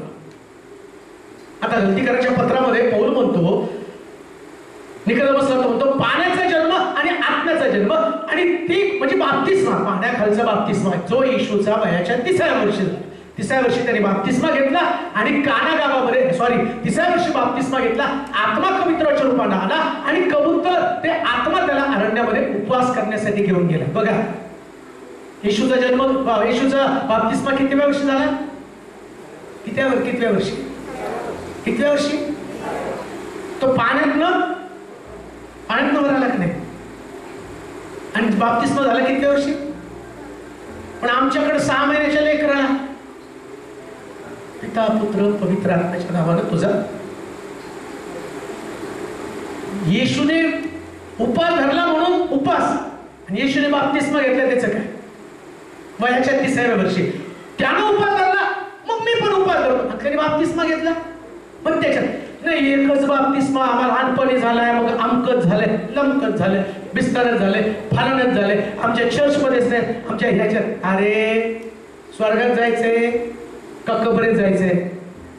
2 जन्म संबंधाने बोलत आहे, 2 मृत्यू संबंधाने बोलत आहे. तुमचा जन्म एक, तो कबरेत नेणार. तुमचा दुसरा जन्म ज्याच्यामध्ये आम्ही पाहतो प्रेषितांच्या कृत्यामध्ये, वाचू नका त्याच्यात असं लिहिलं, प्रेषित पेत्र, आणि तो पेत्र लोकांना संदेश सांगतो, आणि ते ऐकल्यावर त्यांच्या अंतःकरणाला चुटपुट लागली. दुसऱ्या अध्यायामध्ये असं म्हटलंय, हे ऐकून त्यांच्या अंतःकरणाला चुटपुट लागली, आणि त्यानं पेत्राला विचारलं, आम्ही काय करावं बंधुजनो? तो म्हटलं तुम्ही सर्वजण पश्चाताप करा आणि येशूच्या नावानं बाप्तिस्मा घ्या. कधी म्हटला? आता लहान लेकराला, 6 महिन्याच्या लेकराला पश्चाताप काय कळतं? 1 वर्षाच्या लेकराला पश्चाताप काय कळतंय? त्याला काय बाप्तिस्मा? आणि बाप्तिस्मा म्हणजे पाण्याखाली जाणं. बरं, आता बाप्तिस्मा पण कोणी घ्यायचं माहिती का? ज्याच्या अंतःकरणाला चुटपुट लागती त्याने बाप्तिस्मा घ्यायचा. म्हणजे काय? जुना स्वभाव, जुन्या सवयी. तंबाखू खाणाऱ्याला वाटलं नाही मी तंबाखू खातो, हे पाप केलं, म्हणजे आता त्यानं पाप केलं. तंबाखू, बिडी, व्यभिचार, चोरी, निंदा, हे सगळे स्वभाव, हे सगळे पाप आहेत, आणि त्याच्याबद्दल त्याला खंत नाही, मी चुकलो. आणि तो व्यक्ती मरतो म्हणजे बाप्तिस्मा घेतो. दुसरं मरण, एका व्यक्तीला 2दा मारायचंय, तो बाप्तिस्मा घेतो म्हणजे पाण्याखाली जातो. पहिल्या मरणामध्ये, दैहिक मरणामध्ये तो एकदा मेला की त्याला परत उठता येणार नाही, पण तुम्ही दुसऱ्यांदा मारता.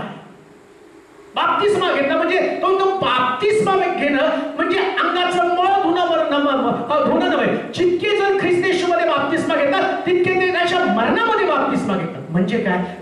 मी मनोज तेलोरे जेव्हा पाण्याखाली जातो तर माझा रागाचा स्वभाव, माझं व्यसन, माझा व्यभिचार, माझी निंदा, माझी शिवीगाळ, हे सगळे स्वभाव पाण्याखाली जातात आणि मी नवीन होऊन बाहेर येतो. हा माझा दुसरा जन्म. म्हणजे काय? आता मी बदललो. पूर्वी निंदा करतो, आता निंदा करतो. पूर्वी शिवीगाळ करतो, तो शिवीगाळ करत नाही. पूर्वी रागाला येतो, तो रागाला येत नाही. बाप्तिस्मा झाल्यावर राग येऊ द्यायचं नाही. आणि काय होतं होते का प्रॉब्लेम? बाप्तिस्मा घेतल्यावर थोडी सांगतो नाही, आता माझं तारण झाले, आता नाही रागवायचं. 4-6 महिने वर्ष गेले, त्यांना परत राग येतो. मग मला असं वाटतं कधी कधी आजोबाला पुरलं ना, आजोबा परत आले कबरीत बाहेर. आजोबाला पुरलं, कबरीमध्ये ठेवून आलो तिथं, आणि सगळे लोक रडतायत, आजोबा गेले, आजोबा गेले, आजोबा गेले. आणि अचानक तुमच्या प्रोग्रामला आजोबा हजर राहतात. आनंद वाटतो का? आजोबा आल्या, घाबरता, भूत आलं. आणि हा व्यक्ती बाप्तिस्मा घेतो, याच्या तोंडात परत पेढी दिसते, याच्या खिशात परत तंबाखू दिसते, हा परत व्यभिचार करताना सापडतो, हा परत शिवीगाळ करताना सापडतो. आजोबा परत आले, बरं आजोबा जिवंत झाले. अग्नीचं सरोवर हे दुसरं मरण. दुसऱ्या मरणाची बाधा कोणाला होणार नाही? ज्याचा नवा जन्म झालेला आहे. नवा जन्म होणं फार गरजेचं आहे. पुन्हा मी तुम्हाला सांगतो, तुम्ही या ठिकाणात बसलेले किती लोक आहेत, तुम्ही कोणत्या चर्चचे आहात, मला त्याचं काही घेणं देणं नाही. पण स्वर्ग राज्य जर तुम्हाला पाहिजे, ऐका, निकोदेमसला प्रभू येशू ख्रिस्त म्हणतो, नव्यानं जन्मल्या वाचून पाण्याचा आणि आत्म्याचा जन्म. एक पाण्याचा जन्म आणि दुसरा आत्म्याचा जन्म. नवा जन्म कोणाला मिळणार आहे? कोणाचा नवा जन्म?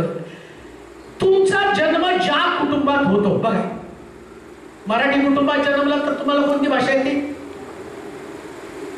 का तुमचं पोरग जन्मल्याच इंग्लिश बोलायला येतं? हॅलो मम्मी, गुड मॉर्निंग म्हणून पहिला शब्द तो बोलतो का? Good morning mummy. तुम्ही जसं घरातलं वाहता, जसं भाकर म्हटलं भाकर, इंग्लिश बोलायला ब्रेड म्हटल्यावर जी भाषा तीच भाषा, ते जन्माला तुम्हाला येते. एक तर तुमचा स्वभाव बदलतो, दुसरी गोष्ट तुम्हाला भाषा येते. ज्या कुटुंबात तुम्ही जन्मला. आता प्रेषित लोकांचा जन्म, नवा जन्म झाल्यावर त्यांना पण भाषा आली. त्याला म्हटलं अन्य भाषा. कुठली भाषा? नवी भाषा. जर तुमचा ख्रिस्ताच्या कुटुंबात जन्म झाला, नव्या जन्माच्या दोन प्रोसेस, एक बाप्तिस्मा आणि दुसरं पवित्र आत्मा. आत्म्याची भाषा पटतो तुम्हाला. आणि तुमच्या पटण्याचं मला काही घेणं नाही. तुम्हाला आवडतंय आणि तुम्हाला वाटतंय नाही असंच आहे का, तर ते तुम्ही बात घालत बसा. सिद्धांत अमकं तमकं डोकं आपटून फोडून मरा, खबरेत जावा. एक मरण तुमचं पक्क आहे, दुसरंही मरण तुमचं पक्क आहे. सत्य स्वीकाराल तर सत्य स्वीकारल्या कारणानं तुम्हाला दुसरं मरण कधीच येणार नाही. मी दुसऱ्या मरणासंबंधात बोलताय. पवित्र आत्म्यानं भरणं, पवित्र आत्मा मिळवणं. म्हणून आम्ही पाहतो प्रेषित लोक माडीवरती पवित्र आत्म्यानं भरले आणि भरल्याबरोबर त्यांच्या जिभेचं नियंत्रण गेलं. वेगवेगळ्या भाषांमध्ये ते बोलू लागले. त्यांना त्यांची भाषा होती. त्या भाषेपेक्षा वेगळी भाषा जी आत्म्यानं त्यांना दिली, त्या भाषेमध्ये ते बोलू लागले. आता मला त्याच्याकडे पण जायचं नाही, पण मला दुसऱ्या जन्मासंबंधानं बोलायचंय. दुसरा जन्म, एक पाण्याचा बाप्तिस्मा हा तुमचा दुसरा जन्म आहे. एक तुमचं बदललेलं वर्तन. एकच वचन वाचू. वेळ तर इतका चाललाय, संध्याकाळची मीटिंग पण आहे, पण मला ते जुलपण पण सोडणं फार गरजेचं. कलेसिकराचं पत्र 3रा अध्याय 5 ते 9 वचन वाचूया पटकन. कलेसिकराचं पत्र 3रा अध्याय 5 ते 9 वचन. कलेसिकराचं पत्र 3रा अध्याय 5 ते 9. तर पृथ्वीवरील तुमचे अवयव म्हणजे जारकर्म, अंगमंगळपणा, जारकर्म, अमंगळपणा, कामवासना, कामवासना, कुवासना व लोभ याला मूर्तिपूजा म्हणावे. हे जीवे मारे. त्यामुळे देवाचा कोप होतो. तुम्ही पूर्वी त्या वासनात जगत होता. त्या वासनामध्ये तुम्ही जगत होता, तेव्हा त्यामध्ये तुम्ही चालत होता. परंतु आता क्रोध, संताप, दुष्टपण, निंदा व मुखाने शिवीगाळ करणं ही सर्व आपणापासून दूर करा. एकमेकांशी लबाडी करू नका, कारण तुम्ही जुन्या मनुष्यास त्याच्या कृतीस. जुना मनुष्य, जुना जन्म. या जुन्या मनुष्याचं वैशिष्ट्य काय? लबाडी करणं, निंदा करणं, क्रोध, संताप. आता विचार करा, तुम्ही म्हणता आम्ही ख्रिस्तियन तर तुमच्यातला नवा मनुष्य कुठे आहे? नव्या मनुष्याचे स्वभाव तर असे नाहीयेत. तुम्हाला लेबल मिळाले. आणि कुणामुळे लेबल मिळाले? तुम्ही ख्रिस्ती कुटुंबात जन्मला म्हणून तुम्हाला लेबल मिळाले. तुम्ही ख्रिस्ती नाही.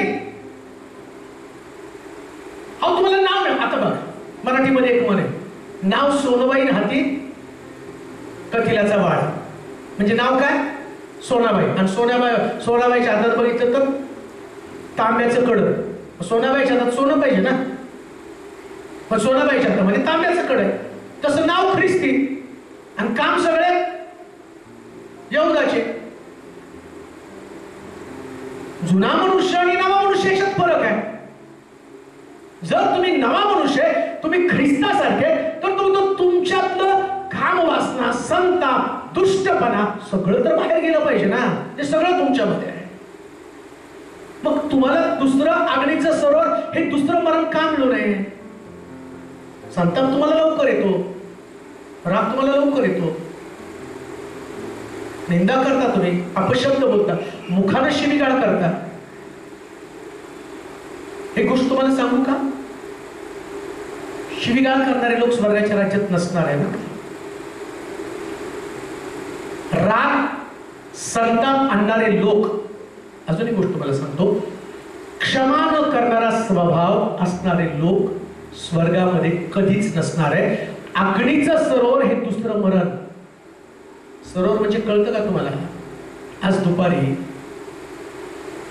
बाजूला पडदे आहे, फॅन आहे, उन्हाचा त्रास तुम्हाला होत नाही, तुम्ही ओके, थोडासा घाम तुमच्याकडे येतो. अग्नीचं सरोवर म्हणजे जिथं सतत पेटता अग्नी असणार आहे, त्याच्यामध्ये तुम्हाला देव टाकणार आहे. आणि कशामुळे टाकणार आहे माहिती का? हे दुसरं मरण. आणि का ते दुसरं मरण? तुमचं कर्म. कोणतं कर्म? मुखानं शिवी. वाचावं कोणतं कर्म? आपण एंड करू देतात वाचून ते. ज्या कर्म, अमंगळपणा, कामवासना, कुवासना व लोभ याला मूर्तीपूजा म्हणावे. याला मूर्तीपूजा म्हणावे. क्रोध, क्रोध, संताप, क्रोध. आता तिकडं बाकीच्या गोष्टी त्या उपासना वगैरे ते तर आता तुम्हाला बेसिक तर कळलं पाहिजे, त्याच्यात तर ते फार खोलवर आहे. मूर्तीपूजा कशाला म्हणायचं ते मी तुम्हाला सांगत नाही, परंतु जे तुमच्या दैनंदिन जीवनामध्ये येणारी गोष्ट कोणती? क्रोध. क्रोध म्हणजे काय माहिती का? रागाची परिसीमा. आधी राग असतो, रागामध्ये माणूस एकमेकाला काहीतरी फटफट बोलतो. क्रोध आल्यावर नुकसान करतो. रागामध्ये आणि क्रोधामध्ये फरक आहे. राग आला तर तुम्ही दोन गोष्टी करता. एक तर त्या व्यक्तीचं घर त्याचा उंबरा चढत नाही, हे तुमचं ठरलेलं आहे. राग आला बरं नाही, त्याचं तोंड बघायचं. क्रोध आल्यावर तुम्ही नुकसान करता, म्हणजे काय? त्याचा बदला घेता. आणि बायबल काय सांगतं माहिती का? बदल्याची भावना ज्याच्यामध्ये आहे त्याला दुसरं मरण असणार आहे. विचार करा, आतापर्यंत किती लोकांचे बदले घ्यायचं जीवन तुम्ही जगत होता. प्रवचन घेताना मला थोडी सुद्धा भीती वाटली नाही. तो वेदीकडे येण्याच्या अगोदर प्रथम आपल्या भावाला क्षमा कर, दान तोपर्यंत टाकू नको, दान घेऊन माघारी जा. दान टाकण्याच्या अगोदर आपल्या भावाला क्षमा कर. परंतु क्रोधानं तुम्ही तसंच प्रभुभोजन घेऊन देवाच्या मंदिरात देवाच्या विरोधामध्ये वागलेल्या या कर्मामुळं बायबल काय सांगतं? आगळीचं सरोवर हे दुसरं मरण असणार आहे. देवाचे लोक, तुमचं कर्म प्रत्येक वेळेस तपासलं जाणार आहे. कान देऊ नाही का? धार्मिकता जमेस धरली जाणार नाही. किती बायबल वाचन केलं, किती प्रार्थना केली, किती गीतं गायली, किती सुवार्ता सांगितली, किती प्रीचिंग केलं, कोणत्याच गोष्टी जमेस धरल्या जाणार नाही. कोणती गोष्ट जमेस धरली जाणार आहे? तुमचं कर्म, तुमचा नवा जन्म. 2 जन्म 1 मरण, 1 जन्म 2 मरण. 2 जन्म 1 मरण, 1 जन्म 2 मरण. लक्षात घ्या, ज्याला दुसऱ्यांदा जन्म घ्यायचा, दुसरा जन्म घेण्याची पद्धत काय? पहिला मनुष्य मारायचा. जोपर्यंत जुना मनुष्य मरत नाही तोपर्यंत नवा मनुष्य जन्म घेत नाही. आणि नव्या मनुष्या संबंधानं त्याच वचनामध्ये तुम्ही खाली घेतलं तर त्याच्यामध्ये असं म्हटलं, करुणायुक्त हृदय ज्यानं धारण केलं हा नवा मनुष्य केलाय. हृदय करुणायुक्त झालेलं आहे. या हृदयामध्ये ममता आहे, या हृदयामध्ये प्रेम आहे, या हृदयामध्ये पश्चाताप आहे, या हृदयामध्ये एकमेकाला आपलंसं करणे. देवाचे प्रिय लोक, मला माहितीये मी जे सांगितलंय ते तुम्हाला पूर्ण सांगू शकलो नाही, याची मला खंत आहे. जे तुम्हाला सांगितलंय ती फक्त पार्श्वभूमी सांगितली.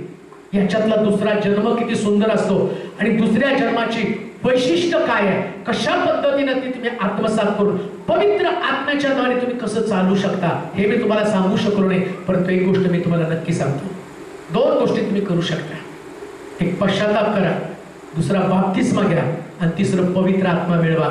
या 3 गोष्टी कराल तर स्वर्ग राज्य तुमची वाट पाहत आहे. पण जर 1 जन्म झाला तर अग्नीचं सरोवर तुमची वाट पाहत आहे. तुम्हाला ठरवायचंय दुसरं मरण टाळायचं का दुसऱ्या मरणाची बाधा तुम्हाला होऊ द्यायची. देवाचे प्रिय लोक, इथून जाताना त्याचं उत्तर शोधून आपण जाऊया. देवा तुम्हाला आशीर्वाद करो. यास आपण आपल्या जागेवरती उभं राहूया, आपली मस्तक आपण लावूया, आपल्या जागेवरती आपण उभं राहूया, डोळे बंद करूया. प्रभूचं वचन आपल्याकडे आलेलं आहे. हा संदेश कदाचित तुम्हाला असं वाटत असेल ना याच्यामध्ये भविष्यवाणी आहे, ना याच्यामध्ये प्रकटीकरण आहे, ना याच्यामध्ये कुठली आशा. या संदेशानं कदाचित तुमची मन सुद्धा दुखावली असतील, परंतु हाच तो संदेश आहे जो अग्नीच्या सरोवरापासून तुमचा बचाव करणार आहे. हाच तो संदेश आहे ज्याची तुम्हाला गरज आहे, ज्याची तुम्हाला गरज आहे. कोण आज दुपारी प्रभूला म्हणेल, प्रभूजी त्या धगधगत्या अग्नीच्या सरोवरापासून माझा बचाव कर? कोण म्हणेल की प्रभूजी ते दुसऱ्या मरणाची बाधा मला होऊ द्यायची नाही? पहिलं मरण तर येणार आहे. शारीरिक मरण आम्ही नाही टाळू शकत आणि आपल्याकडे समय फार कमी आहे. मृत्यू कधी येईल सांगता येत नाही. प्रभूनं समयाने ज्या समयात ठेवलं त्या समयाला मृत्यू अटळ आहे. आणि आज दुपारी या मृत्यूला टाळण्याचं माध्यम प्रभूनं आम्हाला सांगितलं. देवावरती प्रेम करणारा व्यक्ती मी त्याला दीर्घायुष्य देऊन तृप्त करेल. हात उंच करा आणि आपलं मन उघडा प्रभूसाठी. मी सांगतो म्हणून करू नका. अग्नीच्या सरोवरापासून तुमचा बचाव व्हावा याच्यासाठी प्रभू समोर रडा. प्रभूला हाक मारा. कोणती तरी गोष्ट एक लवकर होणार आहे. एक तर माझा मृत्यू लवकर येईल किंवा देवाचा पुत्र लवकर येईल. आणि या दोन्ही गोष्टी माझ्यासाठी घातक आहे. मला माझी चूक समजली. मला लोकांसंबंधानं माहित नाही प्रभूची, पण मला स्वर्ग राज्य, दुसरं मरण टाळायचे, स्वर्ग राज्य मला मिळवायचे. देवा व्यक्तिशः मी माझ्यासाठी प्रार्थना करतो. जन्मलेल्या दिवसापासून आत्ताच्या दिवसापर्यंतचा हिशोब तुला माहिती आहे. आणि मी ते म्हणतोय, होय प्रभू, चुकलोच नाही, चुकलोच नाही. उधळ्या पुत्रासारखं म्हणतो, तुझा मुलगा म्हणून गेल्याच्या लायकीचा आम्ही नाही. खरंच नाही ते. आमचे विचार बदल. कोल्हापूर मधल्या या प्रिय लोकांचे विचार बदल. विचार करण्यासाठी भाग पडू. ज्यांचा बाप्तिस्मा अजून झाला नसेल, तसं येशू ख्रिस्ताने तुझ्या आज्ञेचं पालन करून नव्या जन्माचा स्वीकार केला, तसं या प्रिय लोकांमध्ये काही लोकांचा बाप्तिस्मा नसेल, त्याने ख्रिस्ताला स्वीकारावा, नवा जन्म स्वीकारावा. जी गोष्ट आम्हाला आवश्यक आहे. लोकांनी उपवास स्वीकारले पण त्यांनी पवित्र आत्मा स्वीकारला नाही. लोकांनी उपवास स्वीकारले पण त्यांनी बाप्तिस्मा स्वीकारले नाही. परंतु देवा माझी प्रार्थना असेल, त्याने बायबल स्वीकारावा, धर्मशास्त्र स्वीकारावं, सिद्धांत स्वीकारावे. या प्रिय लोकांना तू तुझ्या वचनामध्ये वाढव, त्यांना चालव प्रभूजी. संध्याकाळची सभा आशीर्वादित कर. अनेक लोकांच्या येण्यासाठी मार्ग मोकळे करतील. जे येतील ते बदलून जाऊ दे, बदलून जाऊ दे. तुझ्यावरती प्रेम करणारा अंत करतो.